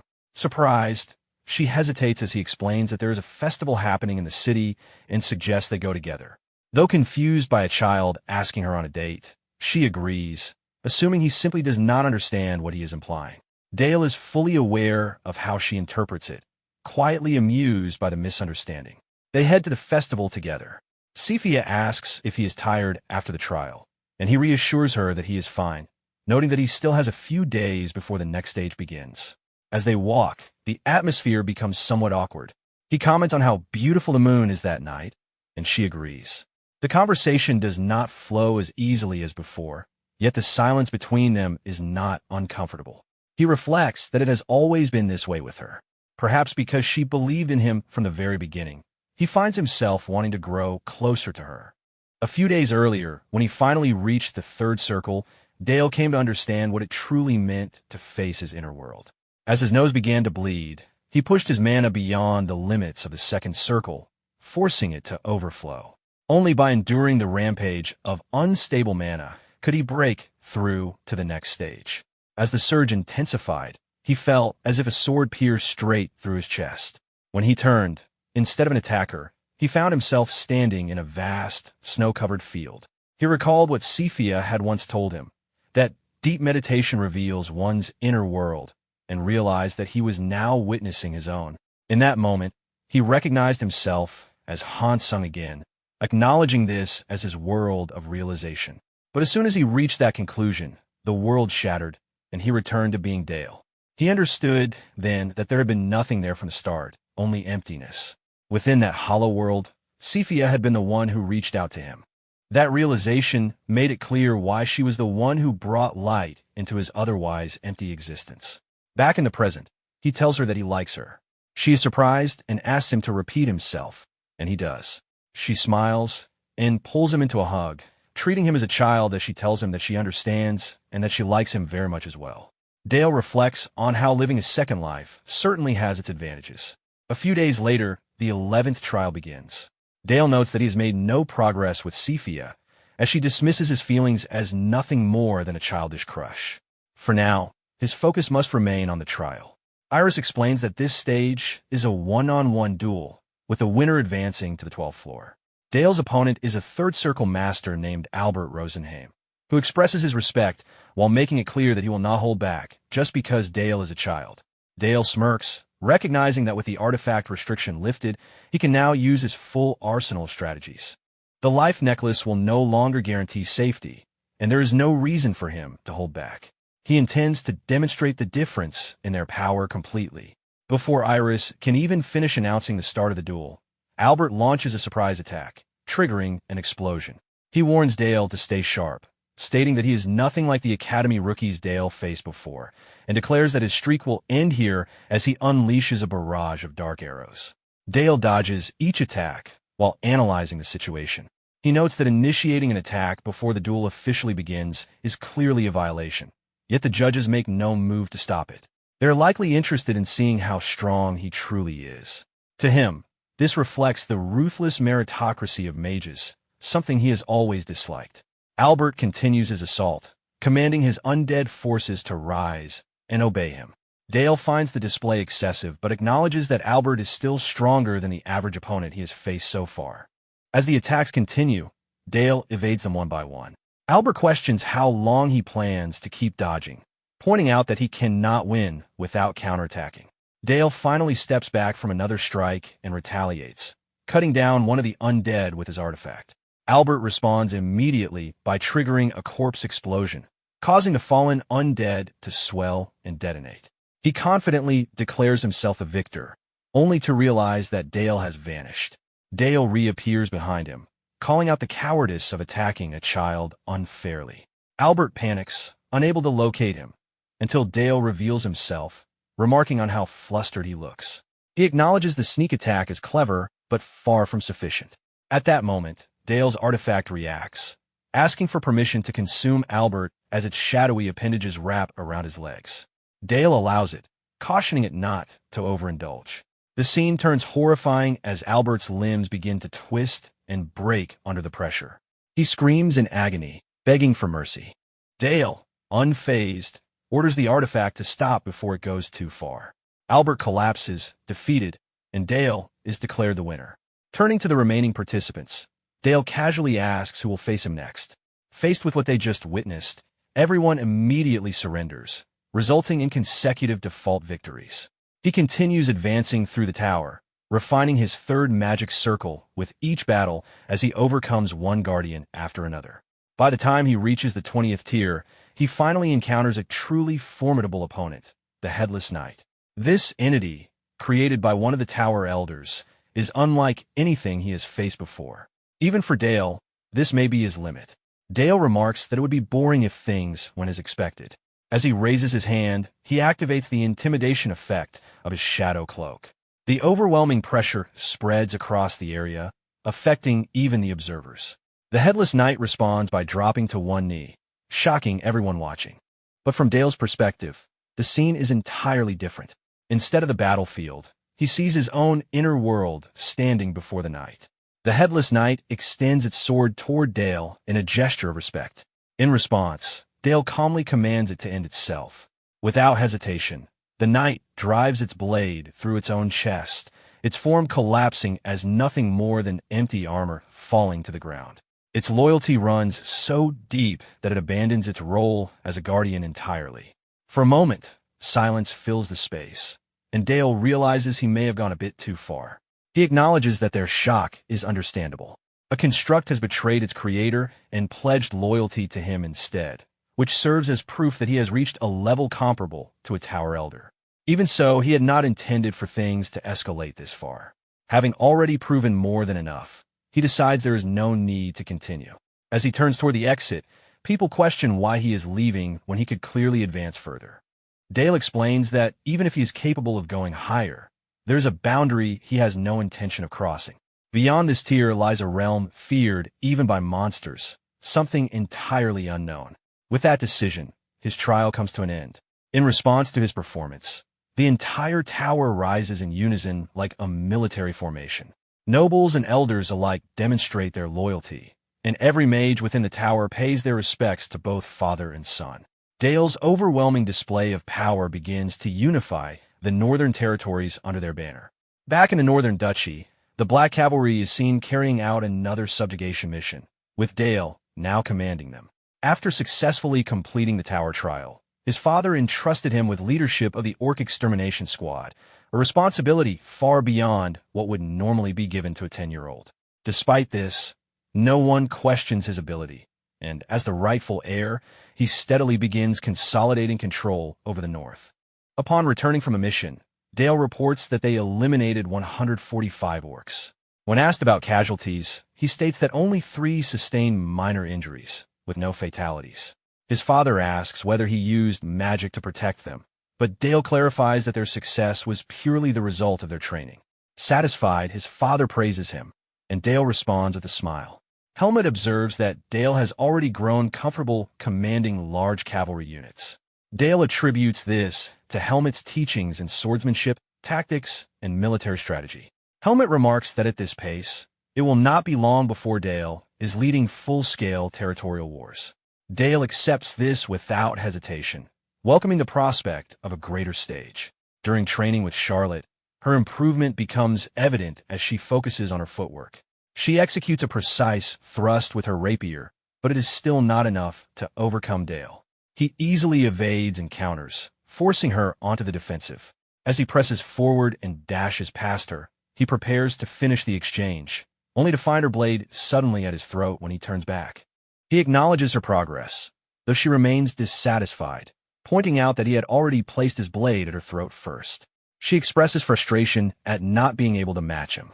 Dale realizes he may have pushed her too hard. She points out that he is already a third circle mage and has cleared the 20th tier of the tower, and since then, everyone constantly refers to him as the young master. She believes people will eventually grow tired of it. Dale reassures her that she will become stronger as well, noting that for a 10-year-old, she is already exceptional. She protests being treated like a child, only for him to point out that she still is one. She fires back that he is as well, though he insists that he is mentally an adult. She laughs it off, choosing to drop the argument. Later, Dale trains with Helmet, focusing on the hammer and anvil tactic.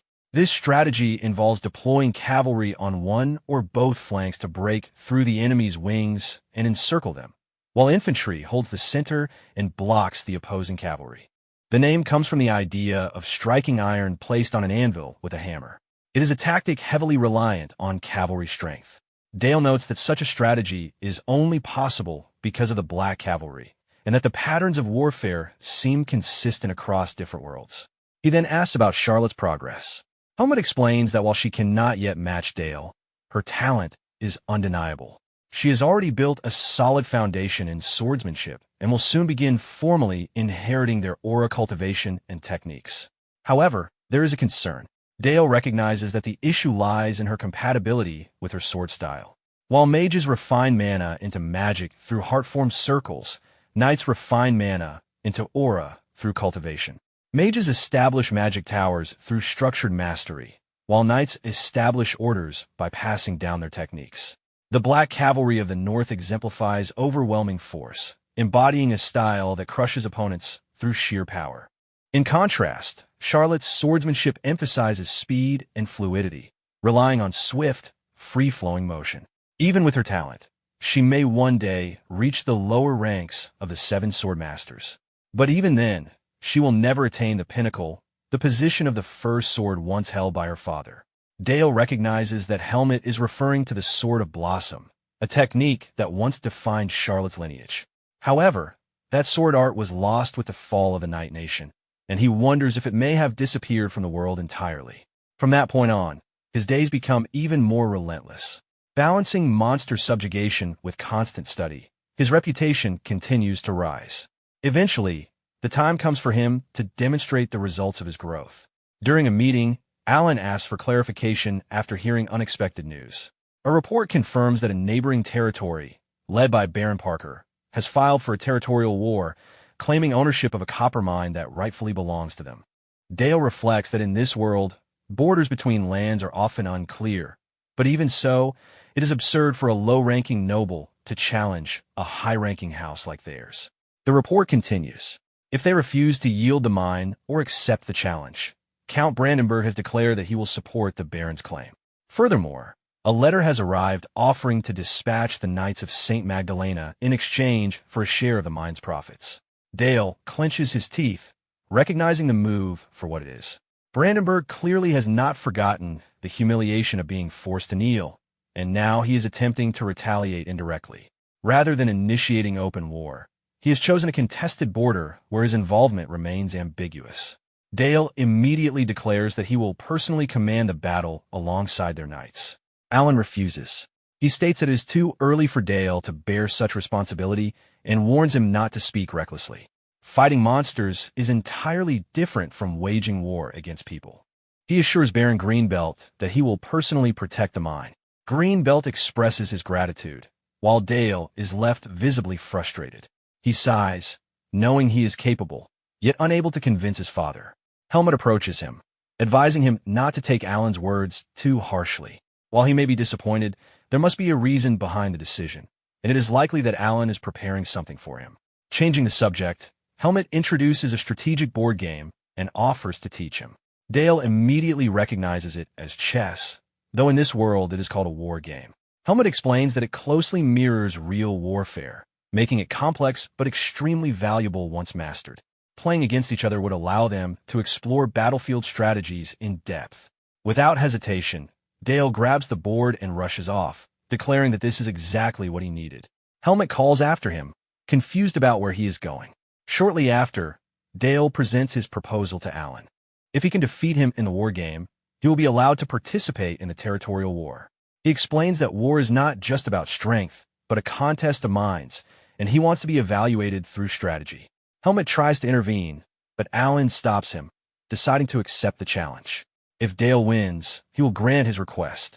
If he loses, he must abandon the idea entirely.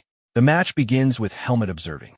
Despite Alan granting himself advantages in troop numbers, unit strength, and terrain, Dale manages to win 2 out of 3 matches. Helmet is stunned, unable to believe that Dale has defeated the Duke under such conditions. Dale calmly asks if his father will honor the agreement. Alan sighs, asking when he even learned the game. Dale claims he studied it from a book in the library years ago, though this is not the truth. A promise is a promise.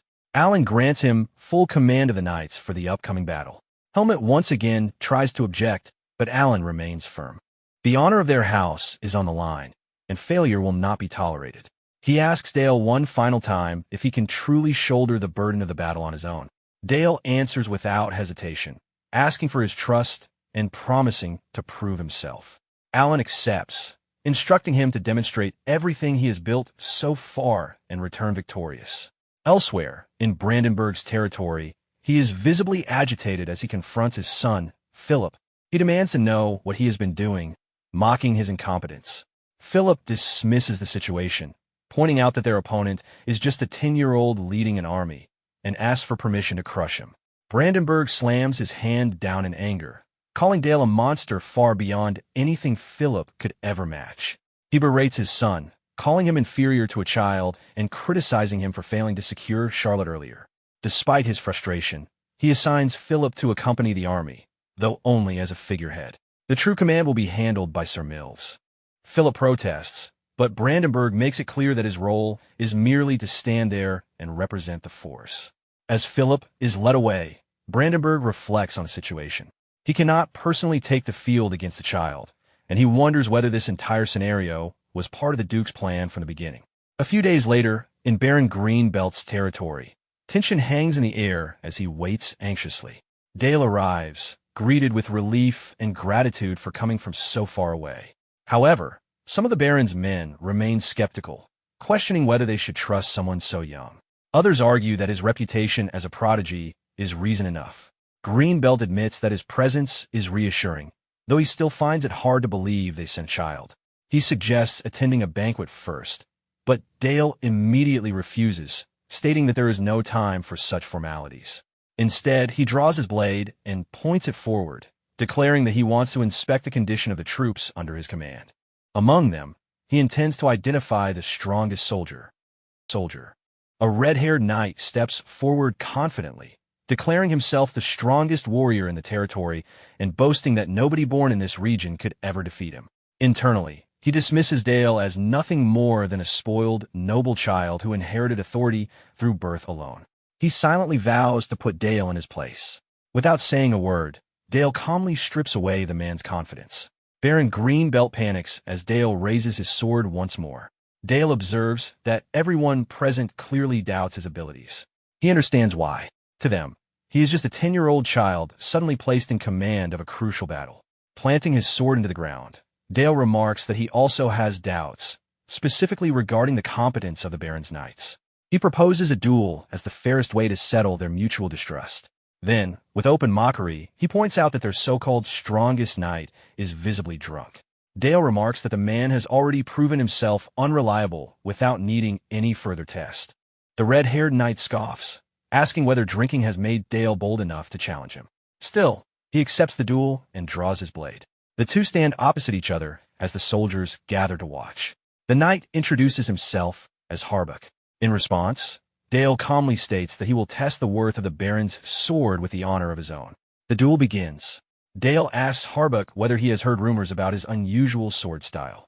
Harbuck admits he has heard many stories about Dale's strange techniques and questions where such confidence could possibly come from.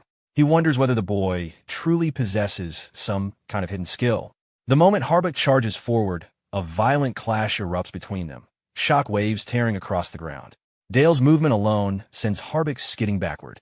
The exchange intensifies as Harbuck unleashes aura-infused slashes while Dale counters with dark energy. Purple shadows begin spreading across the battlefield, shocking Harbuck as Dale's control over dark magic envelopes the area. The two continue clashing in a relentless flurry of blows. Harbuck roars as his aura blade collides against Dale's dark power, but Dale maintains complete focus, steadily pressing him back. Narration notes that Harbuck's aura is nowhere near the level of true high-ranking knights capable of fully manifesting aura blades. Seeing that Harbuck is genuinely fighting with everything he has, Dale decides to respond seriously as well. Dark magic gathers around him as a sinister spell circle forms in the air. Harbuck suddenly finds himself trapped inside a swirling field of shadows and demands to know what is happening. The darkness wraps around him, causing panic to spread across his face. He struggles desperately inside the encroaching shadows, trying to defend himself. Harbuck curses repeatedly as Dale's artifact and relentless attacks completely destroy his concentration. Dark projectiles continuously rain down from the spell's circle while Dale calmly evaluates the fight. To his disappointment, Dale realizes Harbuck's skill is actually mediocre. Then, unexpectedly, Harbuck suddenly collapses onto the ground, screaming in agony. The duel ends instantly. Even Dale stares in disbelief, wondering if Harbuck really lost that easily. Baron Greenbelt immediately panics, shouting at Dale for incapacitating one of his elite knights right before the upcoming battle. Dale suppresses his irritation and asks whether the Baron truly understands the situation they are facing. He bluntly states that with skill levels this pathetic, Greenbelt's forces would only become deadweight during the coming war. He questions whether the Baron intended to let House Sachsen handle all the fighting while his own men stood by and watched. Dale then asks whether Harbuck is truly the knight the Baron proudly considers his strongest. He declares that House Sachsen has never hesitated to become a shield for its allies. However, he adds that such loyalty does not excuse the Baron from fulfilling his own responsibilities. Therefore, until the battle begins, Dale announces that the Knights of House Sachsen will become Greenbelt's sword. Standing before the assembled troops, Dale orders the knights to choose. They can either follow his command or lose their territory to the enemy. Overwhelmed by both fear and admiration, the knights slowly kneel before him, acknowledging his authority. Dale stands before the kneeling soldiers with his sword in hand as they wait for his next command. One by one, the knights formally pledge their loyalty to the young heir. Night falls over the grand estate as the scene shifts indoors. A woman expresses concern, but she is reassured that there is nothing to fear. The man beside her calmly explains that their child possesses potential far beyond what anyone can currently comprehend. He predicts that when Dale grows older, he will witness things that even he himself cannot understand. The father smiles proudly as he speaks about his son's future. Meanwhile, Dale recalls his parents declaring that he would one day rule the world, causing him to despair internally at how hopelessly unrealistic they sounded. Sitting alone on his bed, Dale reflects that he has lived like a sheltered frog trapped inside a well. Now that he has finally seen more of the outside world, he realizes just how incompetent most people truly are. Thinking back on the Holy Swordsman's interference in Greenbelt's territory, Dale decides that from this point onward, he will begin making plans of his own. The next morning dawns bright over the castle as the sound of heavy breathing echoes through the training grounds. Knights strain through brutal exercises while one struggles to drag a massive boulder across the dirt. Completely exhausted, several knights beg for mercy, but their instructor immediately shouts that they are nowhere near finished. From beneath a canopy throne overlooking the field, Dale watches silently before ordering one collapsed knight to get back on his feet. He questions whether someone so weak even deserves to call himself a Northern Knight. When the knight tries to claim he is injured, Dale coldly points out that he has not done anything yet worthy of complaint. Dale then orders Sir Bale to completely retrain Baron Greenbelt's knights from basic stamina upward, openly stating that they are currently unqualified soldiers. Afterward, Dale unexpectedly orders a messenger to be sent to Baron Parker with a proposal for negotiations, catching his retainers completely off guard. He clarifies that he has no intention of accepting some humiliating peace settlement. He simply wants to meet someone before the battle begins. Soon afterward, a neutral tent is established along the border as the official negotiation site between the two baronies. Inside the tent, Dale sits calmly at the table while Saxon knights stand guard behind him. Dressed in formal attire, he begins the meeting by explaining that both sides likely only have a few weeks at most before the conflict erupts. He points out that the Knights of St. Magdalena are currently marching long distance while carrying limited supplies, making a preemptive strike highly likely. At the same time, he acknowledges that Baron Parker's forces are strong enough that underestimating them would be foolish. A moment later, Lord Philip enters the tent and takes a seat across from Dale. The instant Dale sees him, he realizes the enemy sent exactly the two men he expected. Inwardly, he dismisses the blonde-haired Philip as nothing more than a hollow figurehead commander brought along for appearances.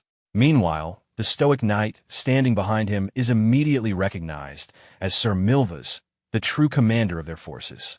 Dale greets Philip politely, while Philip laughs mockingly as he takes his seat. Philip ridicules Dale for suddenly wanting negotiations after everything that has happened and openly mocks him as a frightened child trying to avoid war. Dale remains completely calm. Instead, he asks Philip why they even accepted his offer to negotiate in the first place. As Philip begins answering, Dale abruptly cuts him off and clarifies that he was not speaking to him.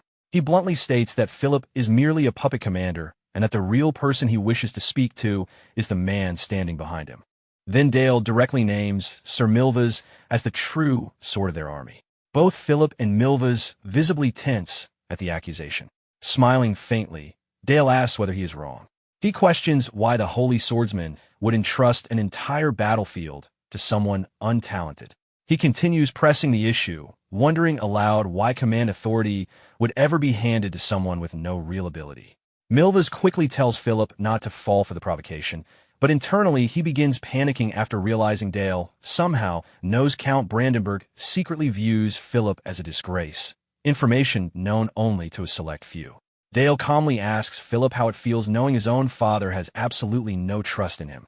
At that point, Milvas abruptly declares the negotiations over and urges Philip to leave immediately, insisting they have no reason to remain any longer. Philip angrily agrees and starts to rise from his seat. However, Dale casually criticizes him for immediately bowing his head and obeying someone supposedly beneath him.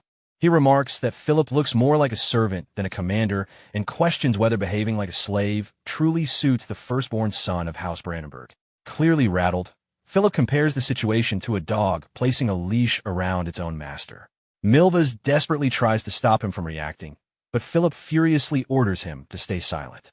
Watching the entire exchange with amusement, Dale stretches lazily before commenting that he can no longer tell whether Philip is the holy swordsman's puppet or Milvas's puppet. He repeats, once again, that Philip appears to be nothing more than a figure controlled by everyone around him. Meanwhile, Dale privately reveals to himself that these negotiations were never meant to achieve peace. Their true purpose is to destabilize the enemy's chain of command before the war even begins. To continue the trap, Dale orders Sir Bale to step outside and leave him alone with the opposing leaders. Bale obeys immediately, leaving Dale alone inside the tent with Philip and Milvas. Dale cheerfully suggests that they continue speaking privately from this point onward. He proposes that only the highest-ranking commanders should discuss matters directly. Philip reluctantly acknowledges that both he and Dale ultimately bear responsibility for the battlefield. After a long hesitation, Philip finally agrees to continue the discussion alone. He immediately orders Milvas to leave the tent, asserting his authority as commander. Philip loudly declares that as the highest-ranking officer present, his orders must be obeyed. Milvas protests, fully realizing Philip has completely fallen into Dale's manipulation, but he has no choice except to comply. Reluctantly, Milvas bows and exits the tent. Now alone together, Dale thanks Philip for cooperating and calmly reminds him that he truly did request this meeting for the sake of negotiations. Philip narrows his eyes and asks whether Dale actually possesses an offer capable of convincing him. Dale calmly confirms that he does. Dale proposes that if the Knights of St. Magdalena withdraw from the war immediately, House Saxon will personally provide supplies for their entire return march. The offer immediately shocks Philip. Outraged, Philip demands to know how such terms could possibly count as negotiations, but Dale calmly insists that they do. Dale apologizes if his earlier insults offended Philip, yet he maintains that he genuinely wants their forces to withdraw. Otherwise, he warns, Philip's army will be completely annihilated. Countless knights will be captured, the holy swordsman's reputation will be ruined, and Philip himself will go down in disgrace. Dale coldly adds that this is Philip's final opportunity to preserve even a shred of dignity. Philip laughs bitterly, now convinced that Dale never intended to negotiate at all and only invited them here to mock them. Smiling darkly, Dale remarks that it is unfortunate Philip chose to refuse the offer. He tells Philip that this was his last chance. Then he asks him a simple question. Is he not afraid? Dale explains that if this battle is lost, nobody will blame Milvus. The failure will fall entirely upon Philip's shoulders. History will remember him as the incompetent firstborn son who failed his house. Internally, Philip rejects the thought completely. He refuses to accept such an outcome and swears that Dale's smug confidence will not last much longer. Dale simply tells him to hold onto that confidence while he still can. With that, the negotiations collapse. Shortly afterward, the scene shifts to Greenbelt Barony. From atop Greenbelt's walls, Philip asks the scouts for an update on enemy movements. Milvus reports that House Saxon's forces have already begun mobilizing. As he observes Dale in the distance, Milvus quietly notes the sharpness in the boy's eyes and the calmness in his demeanor. Despite being only 10 years old, Dale does not resemble an inexperienced child in the slightest. Milvus realizes he absolutely cannot underestimate him. At the same time, he decides that Dale's age is precisely why this is their best opportunity to kill him before he matures into something even more dangerous. Milvus resolves to cut him down here and now. Rallying his men, he declares that they will teach Dale the meaning of silence. Back at Greenbelt, a knight reports that the enemy's main army is advancing. Dale praises the messenger before mounting his horse in full armor. Raising his sword high before the assembled knight crow cavalry, Dale proclaims that the time has finally come for the swords of House Saxon to move. He calls on his knights to spill blood worthy of their house's name. The troops roar in response as war horns echo across the battlefield. Cavalry and infantry surge forward simultaneously before crashing into one another in a brutal collision. Milvus's heavy cavalry smashes directly into the defending front lines, cutting down soldiers and tearing openings through the formation. Milvus immediately orders the 1st Cavalry Battalion forward, explaining that victory depends entirely on stopping House Saxon's Night Crow order. Although he does not fully understand the Night Crow cavalry's true strength, he refuses to take unnecessary risks. To ensure stability, he orders Philip to remain at the center of the formation instead of fighting at the front. Meanwhile, Baron Parker's troops are stationed on the left flank to tie down Greenbelt soldiers. During the confusion, Milvus plans to personally lead Count Brandenburg's elite cavalry around the battlefield and strike the Night Crows from the side. As the other wings maintain pressure, Milvus shouts that they cannot afford to miss this opportunity. His cavalry charges downhill. Greenbelt's soldiers scream warnings as the enemy closes in. The Brandenburg Knights immediately countercharge under their banner. A devastating lance strikes tears through a defender, scattering the line apart. Another knight freezes mid-battle after witnessing the sheer violence of the assault. Then Dale suddenly appears on horseback at the front. He declares that this battle will not unfold according to the enemy's plans. Several of his knights cheer after surviving the initial assault, while others become energized upon seeing that the young master himself has entered the front lines. Dale orders everyone not to retreat under any circumstances and commands them to fight until the very end. Then he lowers his lance and charges forward beneath the banner of House Saxon. Watching the battlefield carefully, Milvus observes Dale and his elite forces carving directly through their troops. Milvus quickly realizes Dale intends to decide the battle immediately through a direct clash between both main forces. Even more shocking, Dale is openly using himself as bait. Milvus admits inwardly that the strategy is impressive. At the same time, it is exactly the situation he wanted. Rallying the Knights of St. Magdalena, Milvus calls for a full assault. Other cavalry units charge forward while shouting Count Brandenburg's name. Dale's subcommander immediately orders that no enemy be allowed anywhere near their lord and commands the entire army to advance. The two armies slam together in a massive explosion of steel, aura, and magic. Milvus pushes deeper into the battlefield, declaring that they will finish the war quickly. He orders the 1st Cavalry Battalion to follow him and vows to defeat Dale personally in order to end the conflict. He urges his elite knights to prove their reputation on this very battlefield. Elsewhere in the chaos, the holy swordsman himself cuts through enemy soldiers with terrifying efficiency. A heavily armored green belt knight swings at Milva's with tremendous force. Milva's turns and barely blocks the strike in time. Their blades clash violently as he struggles to hold the attacker back. Nearby, a crimson aura slices down another Brandenburg knight. Milva's watches when his own men fall and immediately realizes the battlefield is becoming increasingly dangerous. Then he senses something strange. Purple energy begins swirling ominously around the battlefield. At the same time, he notices that their elite cavalry is somehow being pushed backward, yet the Night Crow cavalry itself appears strangely underwhelming. The contradiction immediately alarms him. Feeling that something is wrong, Milvas orders a temporary retreat so the lines can reform. He cannot understand why the famed Night Crow cavalry, feared across the continent as battlefield destroyers, appears weaker than expected. Before he can fully process the situation, a messenger rides up from the left flank with urgent news. Milvas learns that Baron Parker's forces are collapsing and can no longer withstand the assault. On the left flank, Baron Parker's forces are cut down in terror as the battlefield spirals into chaos.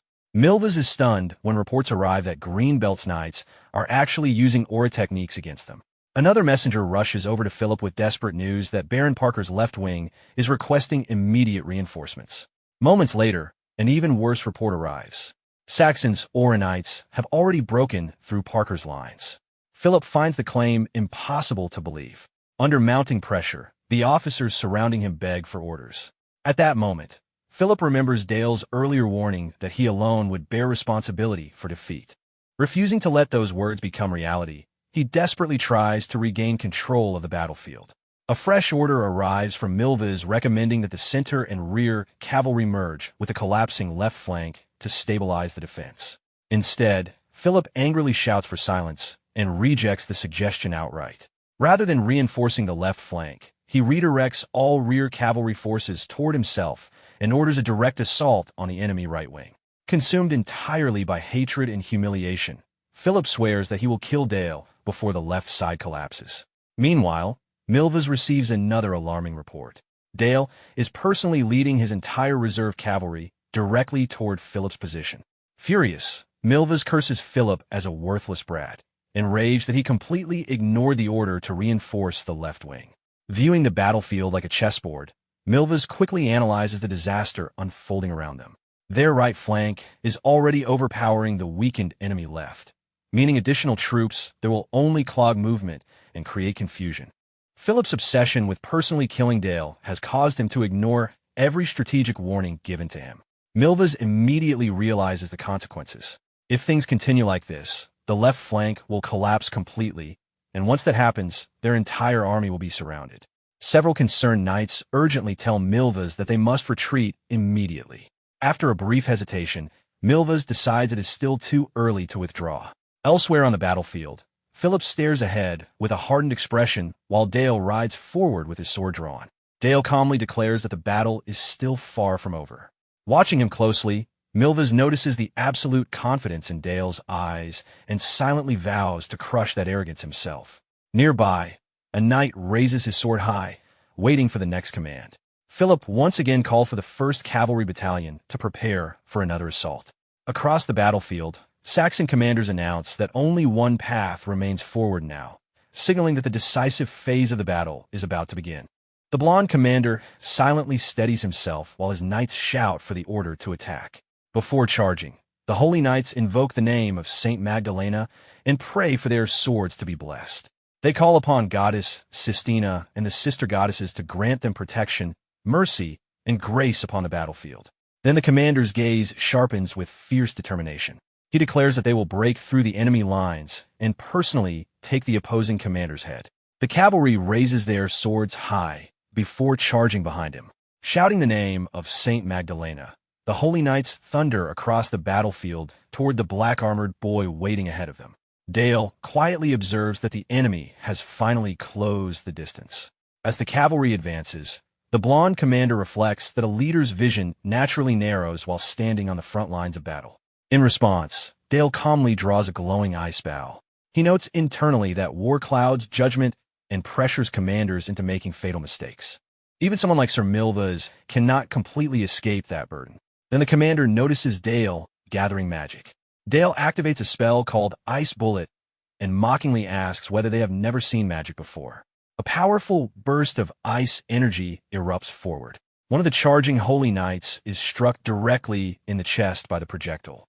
His horse instantly collapses beneath him, throwing the rider violently through the air before he crashes headfirst into the ground and stops moving entirely.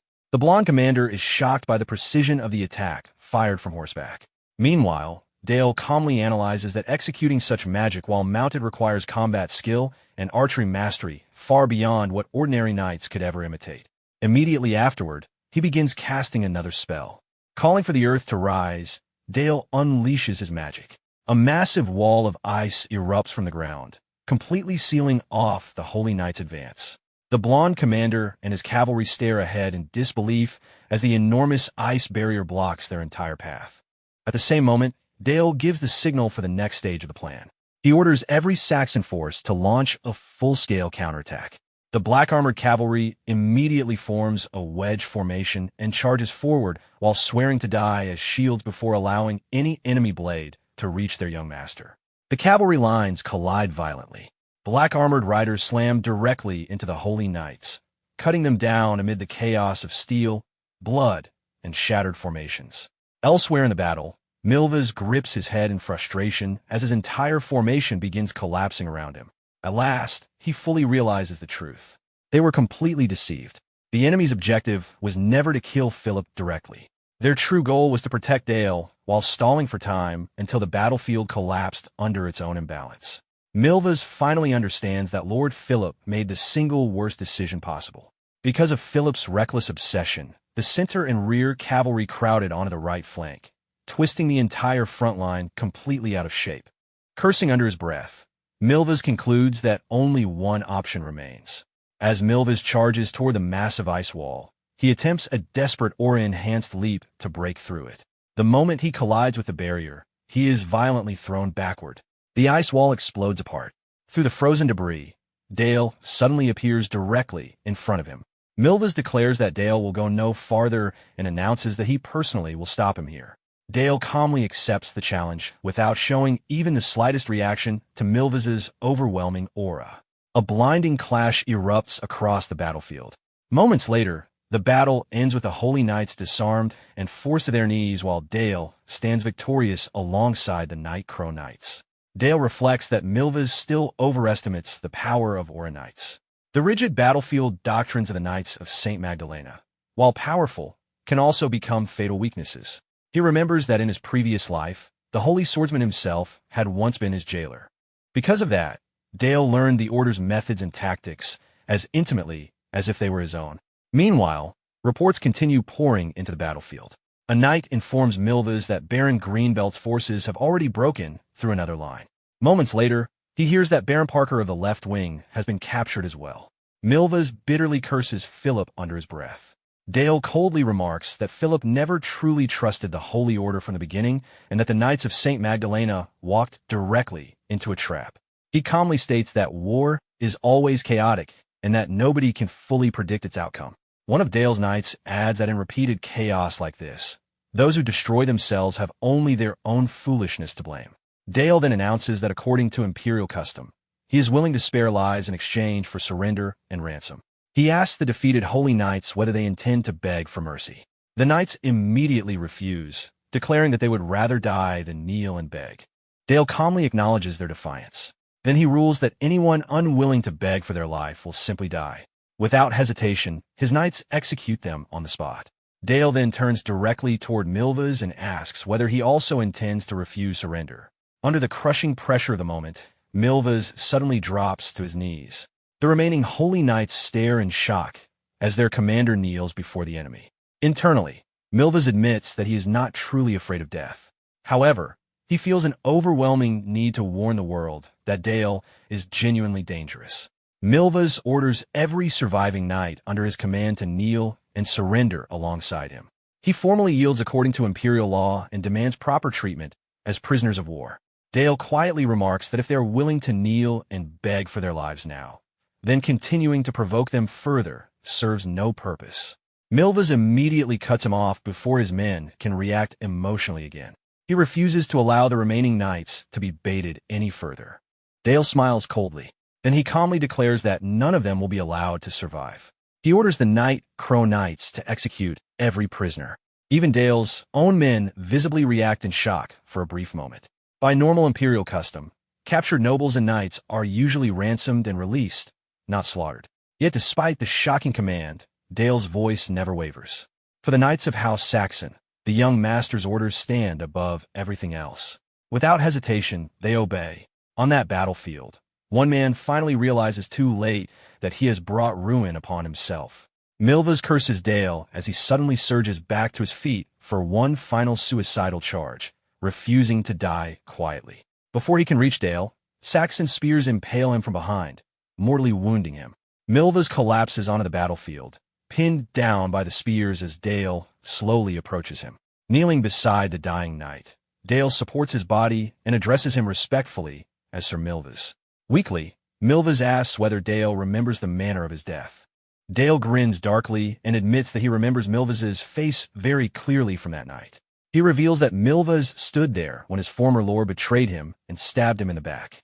Dale reminds him that he personally witnessed Milvas's master driving a sword through his previous body. Then Dale quietly repeats the question, making the implication unmistakably clear. Milvas finally understands. Horrified, he realizes that Dale is the very man who should have died long ago. He screams that Dale must be some kind of monster that crawled back from death itself. Dale answers by flooding Milvas's body with dark power, completely immobilizing him. Bleeding heavily, Milvas barely manages to ask one final question for confirmation. Dale calmly admits that only after killing him does he finally feel even a small sense of relief. A flashback reveals that in the original timeline, Philip's reckless charges led directly to the massacre of his own knights. Scene after scene shows his soldiers being slaughtered and routed across the battlefield. Philip narrates internally that by the time he regained his senses, the battle had already been completely lost. The right-wing cavalry had been annihilated. Milvas and the Aura Knights were dead. The left flank had collapsed, and the Black Cavalry had already surrounded Philip's remaining forces. Even now, Philip is haunted by the memory of Dale's mocking smile during that defeat. Back in the present, Philip's remaining subordinates desperately beg him to make a decision. Philip mutters that they cannot lose like this, shocking the officers around him. Forcing himself back to his feet, he orders everyone to fight to the bitter end, declaring that his order will never kneel. When his officers warn that they will all be wiped out, Philip furiously demands whether they intend to disobey their highest-ranking commander. Then he gives one final desperate order to charge. Philip personally rides forward toward Dale's forces. As he approaches the battlefield, panic completely consumes him. He screams for his men to stop Dale and protect him at all costs. Internally, Philip laments that he never wanted to die on a battlefield like this. He wanted to die peacefully in bed. The scene then cuts back to Dale's victorious army. Around him, the Night Crow Knights cheer loudly, while one subordinate praises him, stating that everything unfolded exactly according to Dale's plan. Meanwhile, the captured Philip struggles violently while demanding to be released. Dale immediately notices how deeply Philip despises the idea of surrender. Even after defeat, Philip insists that they have not truly lost and that their order will never be broken. Dale coldly mocks the contradiction in his words. Philip desperately argues that as commander, it is his duty to survive no matter what. Dale questions that excuse without sympathy. Then he calmly replies that since the battle is already over, Philip no longer has any reason to remain alive. As Dale raises his sword toward him, Philip immediately panics. In desperation, he hurriedly proposes a duel to decide the battle's outcome. One of Dale's knights calls the idea ridiculous, but Dale casually accepts anyway. Facing Philip directly, Dale simply tells him all right.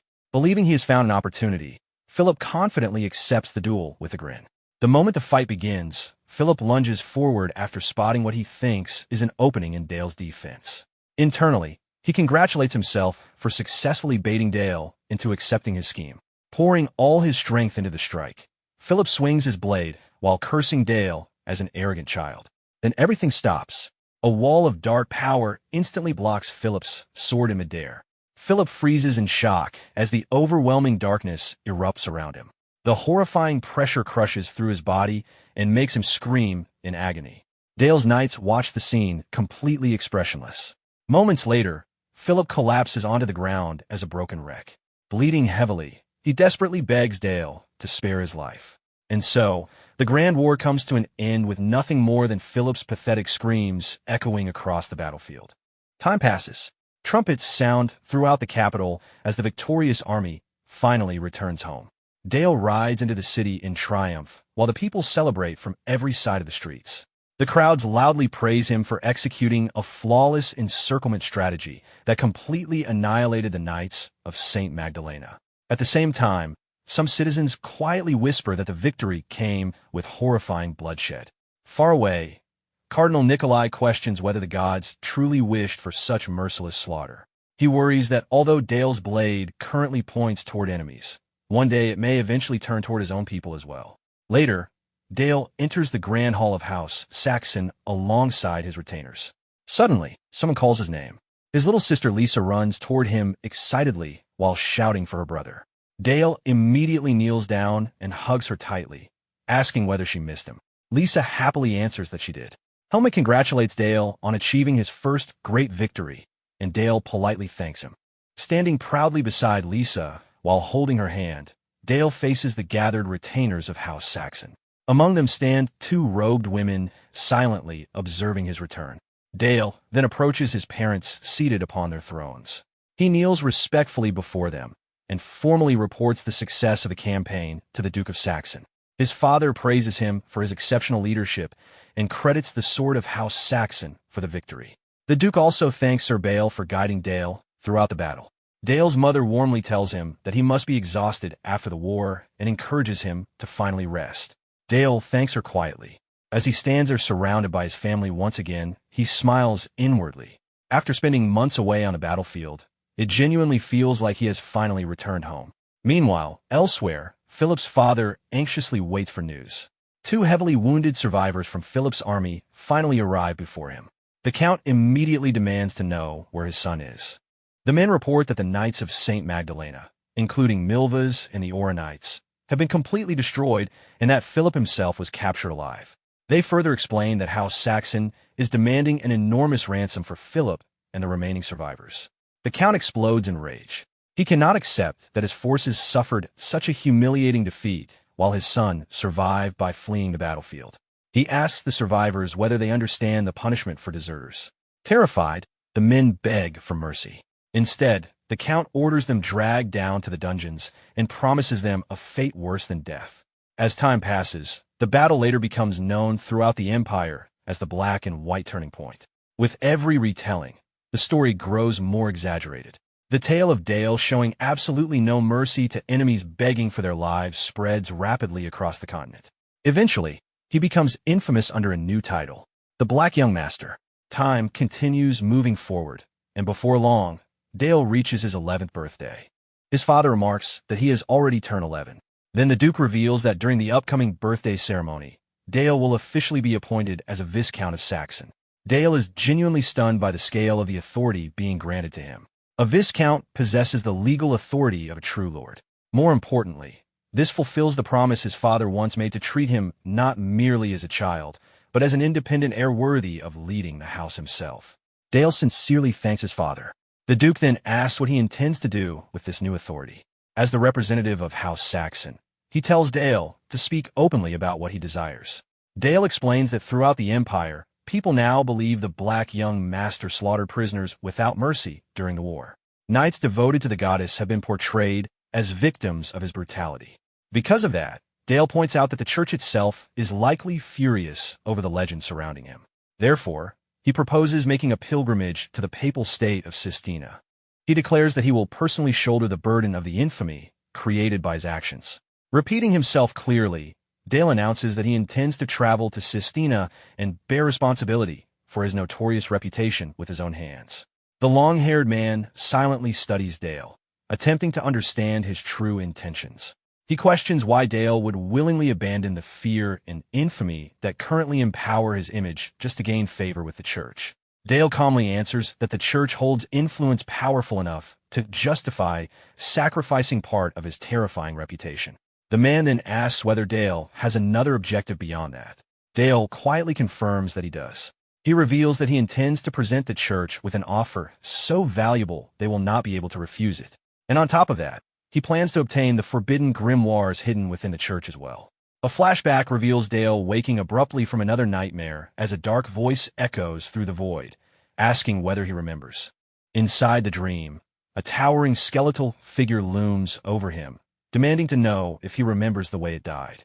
Dale answers that both of them remember exactly how they died.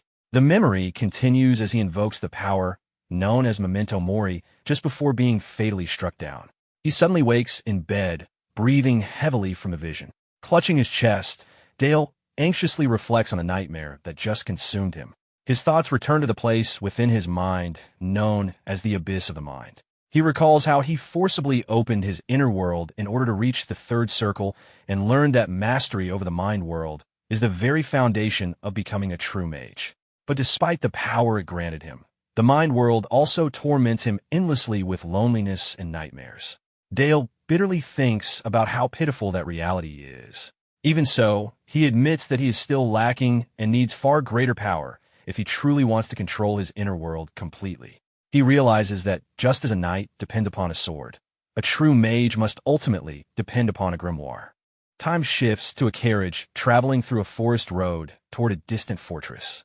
The narration explains that this region lies along the border between Baron Greenbelt's territory and Baron Parker's lands, an area beyond the Duke of Saxon's direct control. After losing to Dale during the territorial war, Baron Parker had been left with only one remaining option: banditry. Hidden among the trees, Parker's men prepare an ambush while shouting for the attack to begin. Arrows rain down toward the moving carriage. The deadly volley barely misses the horses as the cloaked driver skillfully maneuvers through the barrage. Bandits quickly surround the wagon, mocking the travelers for entering Parker's territory without permission. The driver calmly asks what they want. One of the bandits explains that paying a toll is simply common sense within a noble's territory. Meanwhile, Dale remains silent beside the driver. The driver casually agrees and says he already prepared money for the toll. Their leader smirks, pleased that the travelers understand how things work. The bandits greedily inspect the pouch handed to them. After seeing the amount of gold inside, they marvel at how generous the payment is. Their leader magnanimously announces that he will allow them to pass this time and even encourages them to visit again. The carriage rolls onward while the bandits celebrate their easy profit behind them. A short while later, the wagon continues quietly down the road. Suddenly, another group appears ahead and blocks the path from above, ordering the carriage to stop immediately.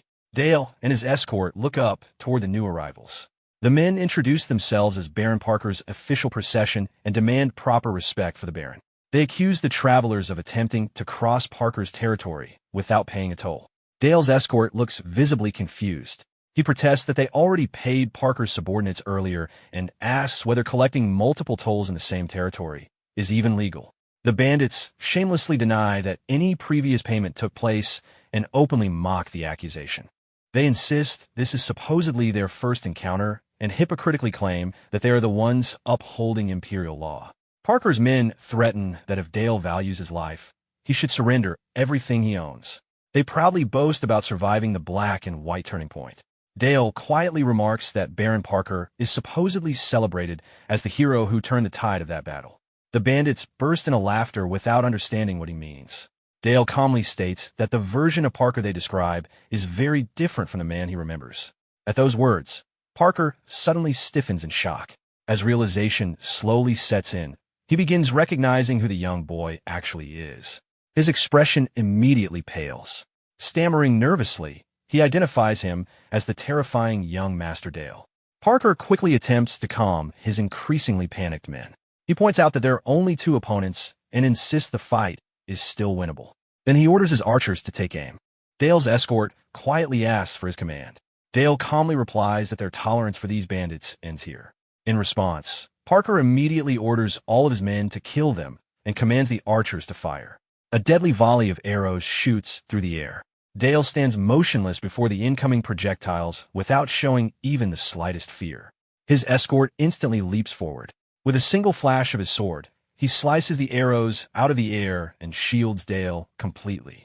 Dark energy begins swirling around the escort's body as he acknowledges Dale's order and prepares to retaliate. The archers stare in horror after realizing their attack was effortlessly neutralized.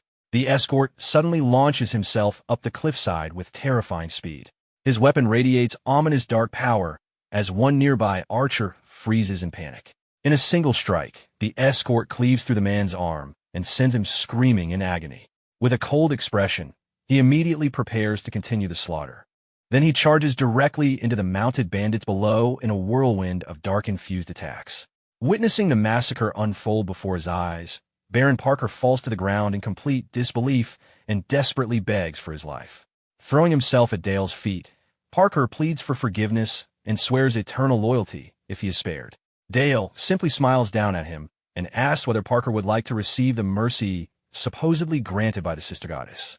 Then, without hesitation, Dale coldly asks why he would ever do that. Parker's face immediately fills with horror. The narration explains that throughout his journey, Dale repeatedly encountered corrupt robber nobles and bandit knights, exactly like Baron Parker. Weeks later, Dale and his escort travel by boat through a narrow river gorge. His escort quietly announces that they have finally reached their destination. Before them stands a magnificent city of Pusil within the papal state of Sistina, the sacred seat of the Holy See. Internally, Dale scoffs at the idea of calling such a corrupt city holy. Although he publicly claims this trip is a pilgrimage, Dale reveals in narration that he has actually come to pass judgment. Soon afterward, he and his escort are guided through an enormous cathedral toward an inner chamber guarded by heavily armored soldiers. With solemn determination, the two enter the chamber. Kneeling before the cathedral throne, they formally greet the high-ranking church authority seated before them. The man is identified as Cardinal Nikolai Machia.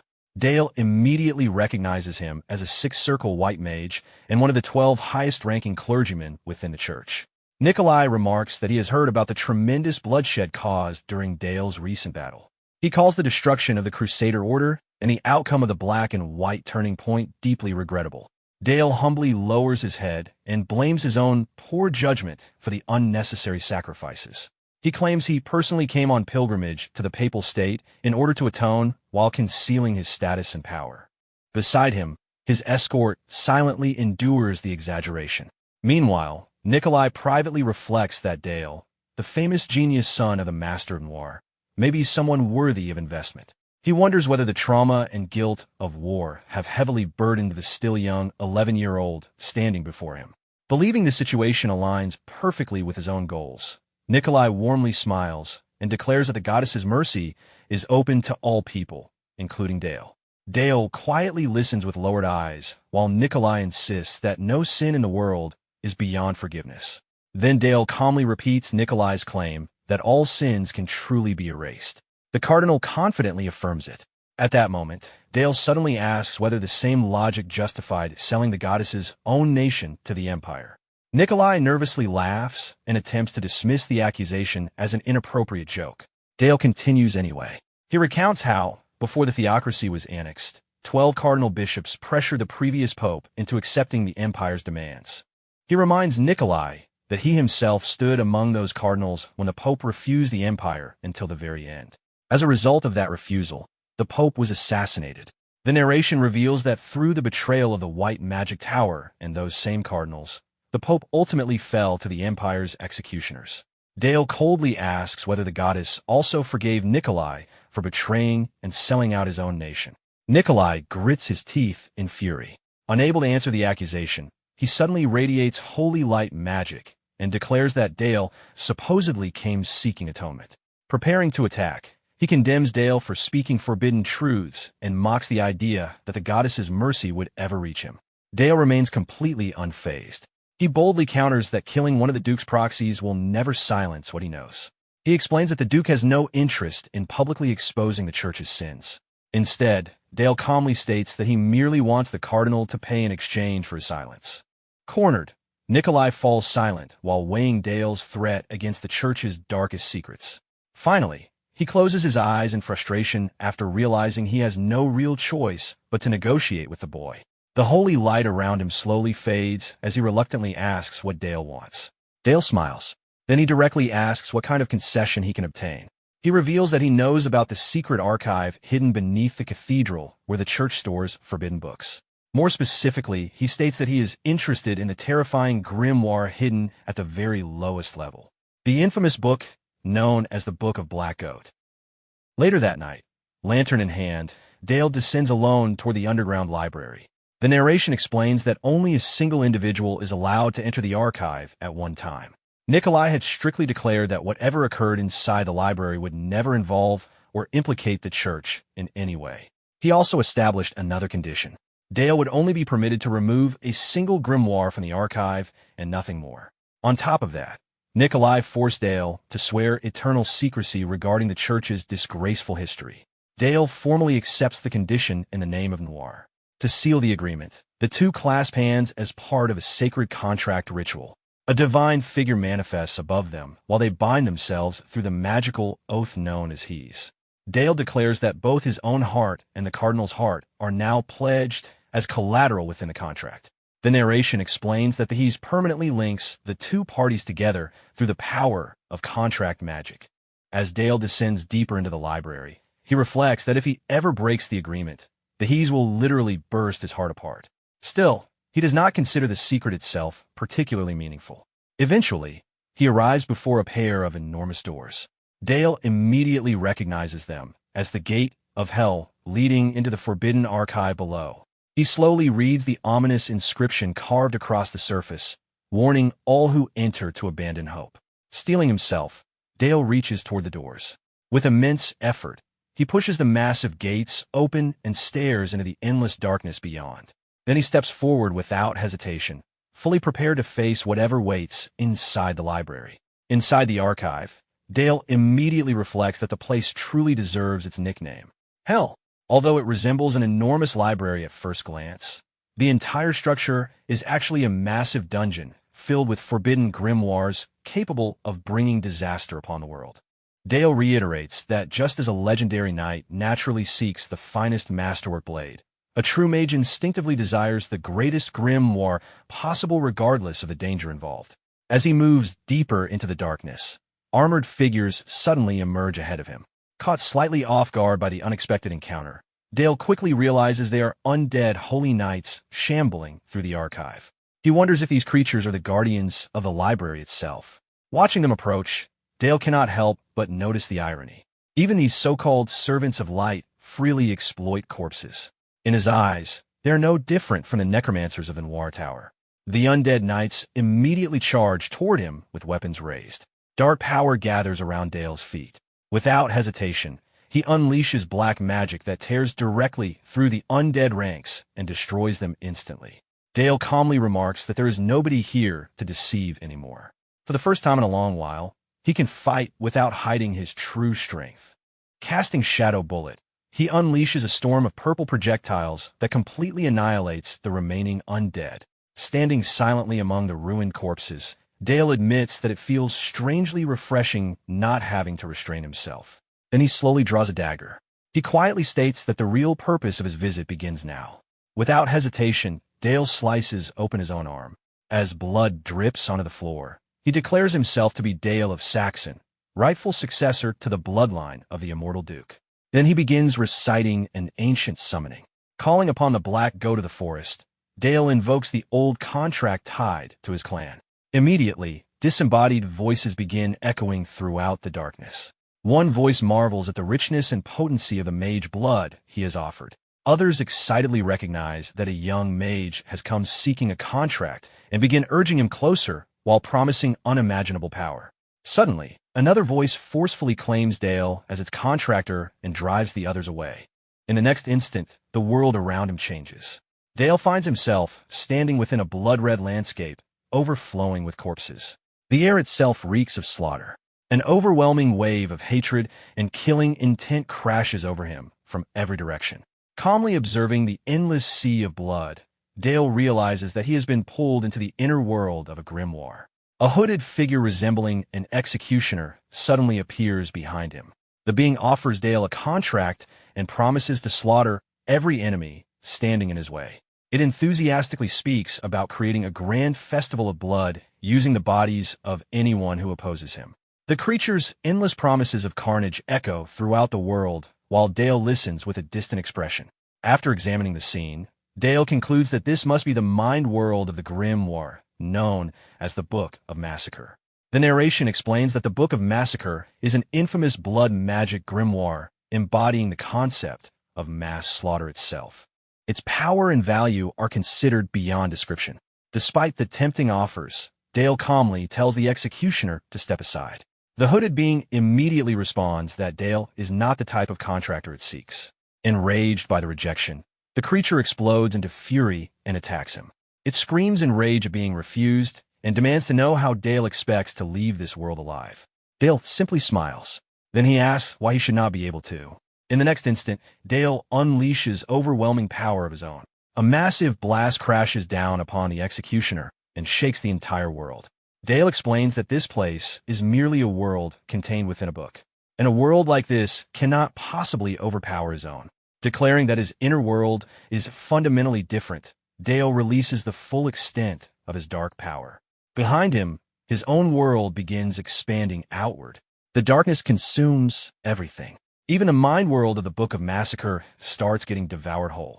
Dale reflects that although this domain should embody the thoughts of a monstrous war criminal, the Sixth Circle Mage's world is being overwhelmed by his own surprisingly easily. An unseen presence panics after realizing that the seemingly calm child mage possesses an absurdly overwhelming mental world. The hooded warrior desperately boasts that the massacres he committed in life far exceed anything Dale's current master has achieved. He claims he long ago lost count of how many people he slaughtered. Screaming in desperation, the berserker rushes forward. Meanwhile, Dale simply stands there calmly waiting. The warrior roars that he refuses to be consumed quietly and swings his weapon downward with everything he has. Before the attack can even reach him, an unseen force instantly shatters both the warrior's body and weapon apart mid-charge. The broken berserker stares at himself in horror as his body begins crumbling away. Cracking apart piece by piece, he mutters that what is happening should be impossible. Dale silently turns away from him. Standing peacefully with his eyes closed while the world collapses behind him, Dale watches the blood-red landscape fracture apart like shattered glass. Then he quietly asks whether a certain presence has finally returned. At that moment, a horned girl suddenly appears behind him. Cheerfully greeting him in a strangely flirtatious tone, she smiles brightly. Dale immediately turns toward her and bluntly asks why she summoned him. The girl happily approaches him and explains that she was lonely and glad to finally see him again. With an eerie smile, she asks whether he will play with her. Looking around at the gloomy archive world, Dale notes internally that this place feels unbearably cold and lonely. The narration then reveals the truth behind the grimoire, known as the Book of Black Goat. It was created by the immortal Duke Frederick himself after sacrificing his own young daughter in pursuit of truth beyond death. Dale realizes that although the avatar before him resembles a little girl, she is not truly the Duke's real daughter. Without hesitation, Dale directly asks the daughter of the Black Goat to form a contract with him. She immediately agrees. Then she asks to see his world. Dale accepts, and in the next moment, the hellish landscape disappears as the scene shifts back toward the endless snowy reality of his inner world. Outside in the endless snow, the horned girl runs ahead excitedly while calling Dale's world beautiful. Spinning joyfully through the snow, she happily declares that she truly likes him.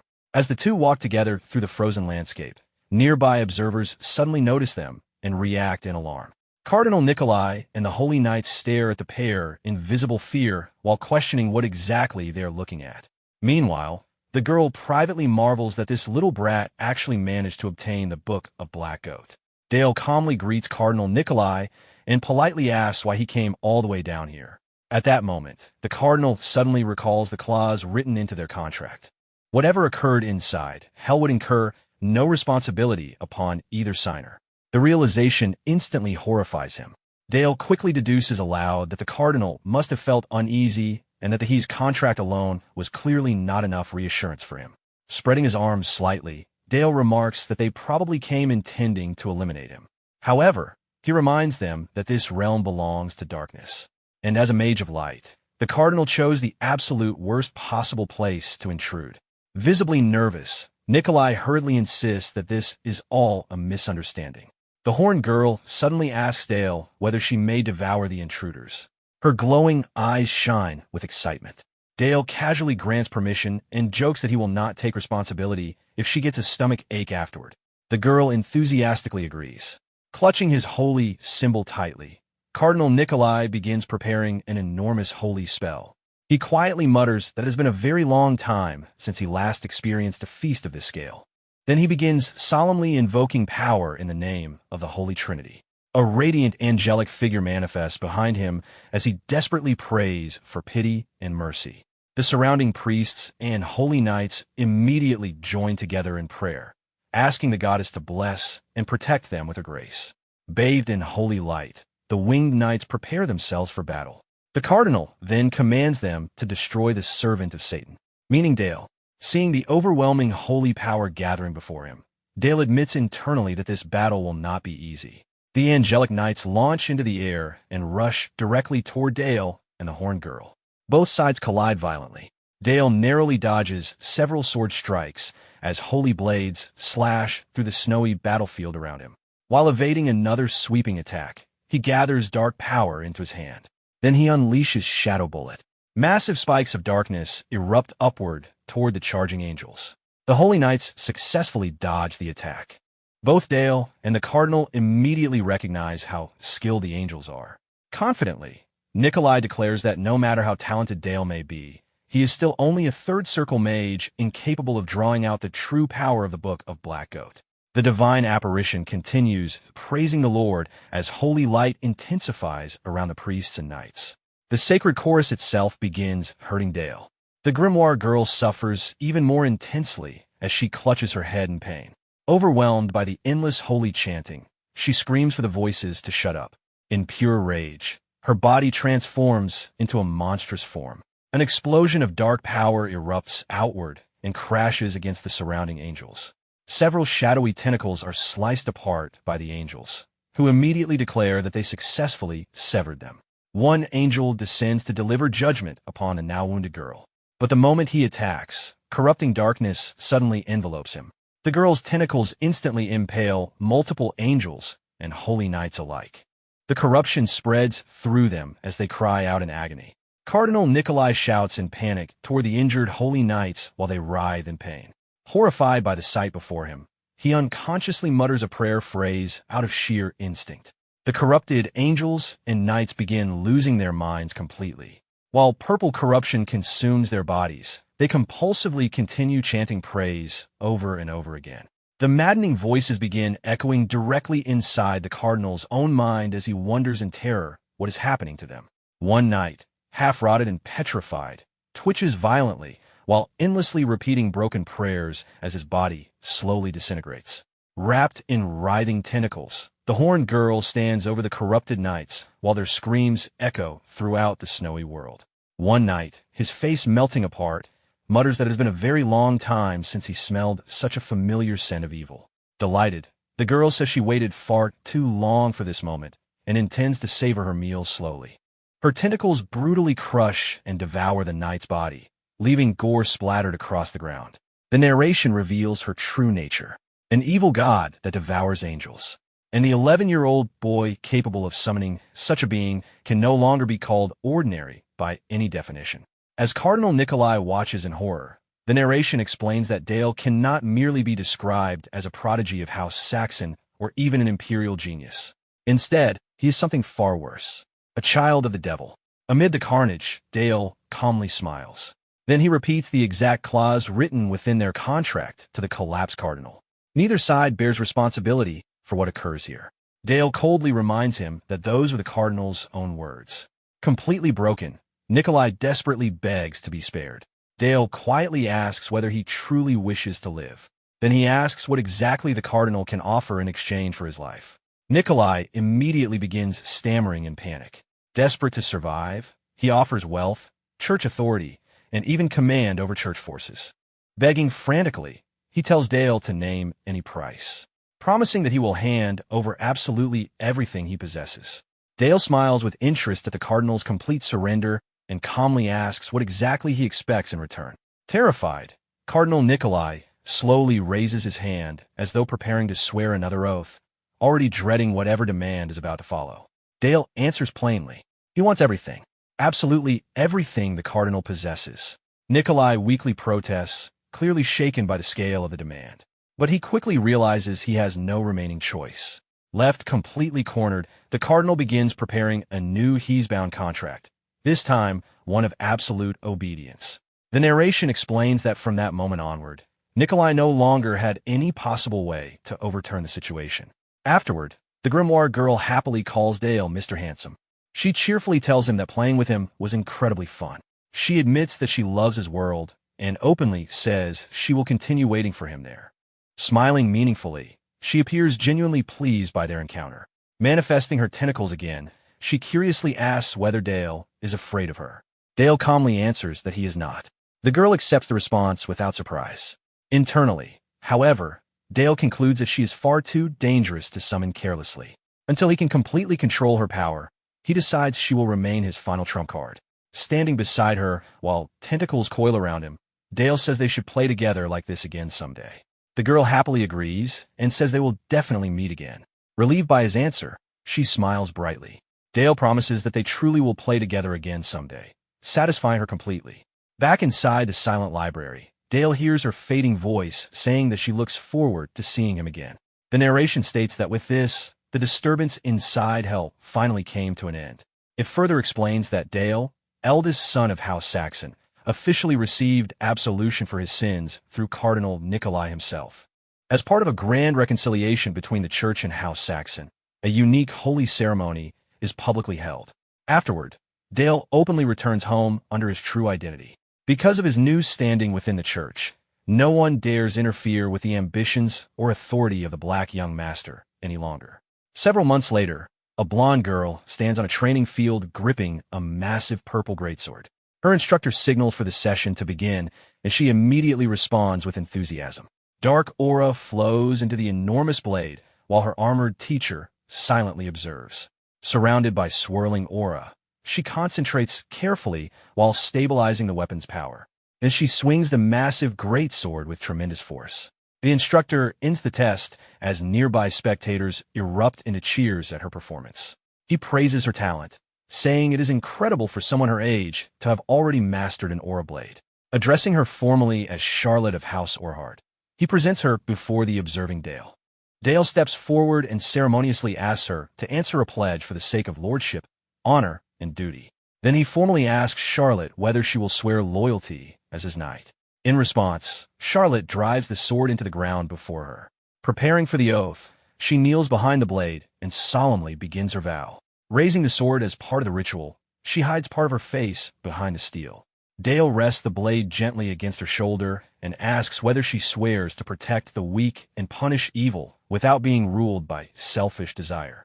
After she agrees, Dale officially appoints Dame Charlotte as his knight in the name of House Sachsen. Charlotte softly smiles while accepting her new position. The two begin walking side by side together as lord and knight. Dale quietly asks whether she is truly certain about choosing this path. Charlotte firmly confirms that she is. She explains that she genuinely likes the heavy Saxon greatsword because it is the very weapon that shaped Dale into who he is today. The narration notes that she chose the house's greatsword over the lighter rapier entirely of her own will. Dale realizes that adapting to such a massive weapon must have been incredibly difficult and silently acknowledges that he underestimated Charlotte's talent.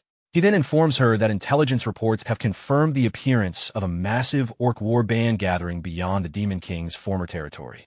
Dale explains that the Orc War boss himself is leading the horde. Because of that, his father intends to mobilize the entire North. And Dale himself will also participate in the campaign. He then tells Charlotte that he wants her fighting beside him during the coming battle. Momentarily stunned, Charlotte looks at him in silence. Dale repeats the invitation and asks her to accompany him as his knight. After a brief pause, Charlotte firmly accepts. She vows to become the sword that protects her lord. In return, Dale promises that his own blade will also be wielded solely for her sake. Meanwhile, Duke Noir addresses his gathered council. He announces that scouts have detected a massive Orc War band advancing southward from the Darklands beyond the frontier. Another noble questions whether this could mark the beginning of a new barbarian invasion. One advisor grimly answers that such a possibility is highly likely. The narration explains that after the hero Hansung helped defeat the Demon King, Many believe peace had finally arrived. But in reality, countless demon races simply migrated southward. Those later became known throughout history as the barbarian invasions. Orders are immediately issued to summon every northern lord, the Noir Magic Tower, and all subordinate knightly orders. The Duke declares that the coming battlefield will surpass anything the North has ever faced before. Then he turns toward Dale and calls his name. He tells his son that the time has finally come to learn how necromancy is truly used in war. Later that same day, Dale arrives at Duke Noir's underground workshop. The narration states that this marks Dale's first lesson in battlefield necromancy. As his father begins teaching, he asks Dale what separates a death knight from an ordinary undead soldier. Dale initially answers that it is similar to the difference between a knight and a regular foot soldier. But then he pauses and asks what truly separates a knight from a common soldier in the first place. His father explains that raw combat power is only part of the answer. Simply being strong does not make someone a knight. Dale then wonders whether mastery of aura blades is the defining factor. Instead of answering immediately, the Duke reveals the corpse of a fallen armored warrior. Dale is visibly surprised. The Duke explains that the corpse belonged to an Oran knight who died during the Black and White Turning Point battle. Even after death, the knight swore loyalty to House Sachsen and willingly offered his body to serve them. Dark flames begin surrounding the corpse as the Duke performs a necromantic ritual. As the body slowly stirs, the Duke explains that the stronger an Aura Knight was in life, the more powerful the resulting Death Knight becomes after death. Moments later, a towering Death Knight fully manifests before them.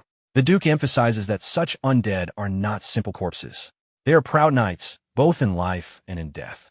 Satisfied that Dale understands, the Duke tells him to follow because there is still something more important he must see. Somewhat tense, Dale says he is ready. Together, they continue descending farther underground. The stone staircase stretches endlessly downward into deeper darkness. As they walk, Dale quietly wonders just how far beneath the castle they have traveled. The Duke then asks whether Dale knows the story of House Saxon's founder, the immortal Duke Frederick. At the mention of the name, Dale immediately thinks about the Book of Black Goat hidden within him. Outwardly, Dale answers that he only knows the stories told in books and by his father. He describes Frederick as a truth-obsessed monster. The Duke agrees and explains that Frederick sacrificed even his own daughter in pursuit of truth. Then he tells Dale that what he is about to witness is the legacy Frederick left behind. It is also the darkness House Saxon has carried ever since. The two eventually stop before a glowing purple barrier. The Duke explains that only direct members of House Saxon's bloodline can pass through it. As they cross the barrier, both Dale and Duke Noir react to the overwhelming sight before them. An enormous army of silent armored soldiers stands motionless in the darkness. Dale stares at the endless ranks in disbelief. The narration explains that the immortal Duke discovered a method of animating corpses without continuously supplying mana. Every head of House Saxon after him inherited and expanded upon that method. The Duke reveals that this hidden undead army is known as the Death Order. At that moment, Dale finally understands everything. Fragments of Noir's earlier words echo through his mind, praising his resolve and telling him never to lose it. Dale realizes that House Saxon's isolation, secrecy, and strict sense of duty all existed to protect this hidden army. His first honest reaction to the revelation is disgust at the hypocrisy surrounding such darkness. The Duke tells him that this hidden power is both their darkness and the shield that protects their family. Then he asks Dale whether he is truly prepared to bear that sin. Dark mana surges through Dale's undead heart as he grips his chest tightly. He answers that he was prepared from the very beginning. Declaring himself Dale of House Saxon, he accepts the corrupted power willingly. He openly admits to himself that he is a hypocrite gathering strength for revenge. Later, Dale struggles to perform a complicated necromantic gesture. Under Noir's supervision, he successfully channels dark mana into a Death Order Knight. Dark energy links his hand directly to the knight's sword and armor. The undead knight slowly awakens beneath Dale's command. Its dark eyes ignite while its weapon rises into position. Soon, multiple undead knights begin executing swift, perfectly coordinated sword drills according to Dale's commands. Watching carefully, Noir remarks that Dale's mana control is unbelievably refined. Dale modestly credits his teacher for that progress. Noir then explains that Dale still cannot maintain a Death Knight independently, without continuously supplying mana. Unlike the true Death Order, his creations are still incomplete. Instead, Moore says he will now teach him how necromancy is actually applied on a real battlefield. He tells Dale to train relentlessly for the coming war. Afterward, Moore opens another portal and leads Dale deeper into the hidden training grounds.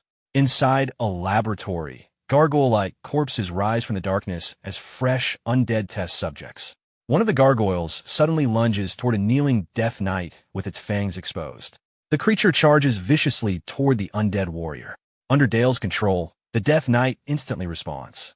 With a massive swing, it cleaves through the attacking gargoyle.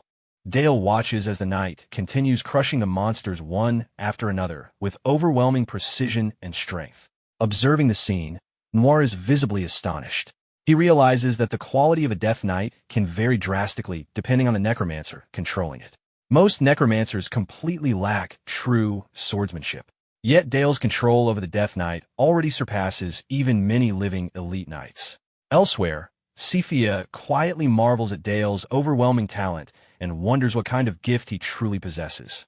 Training in the snow, Dale uses water magic to instantly shatter an ice target into fragments. As Sephia watches him, she feels her heart stir unexpectedly.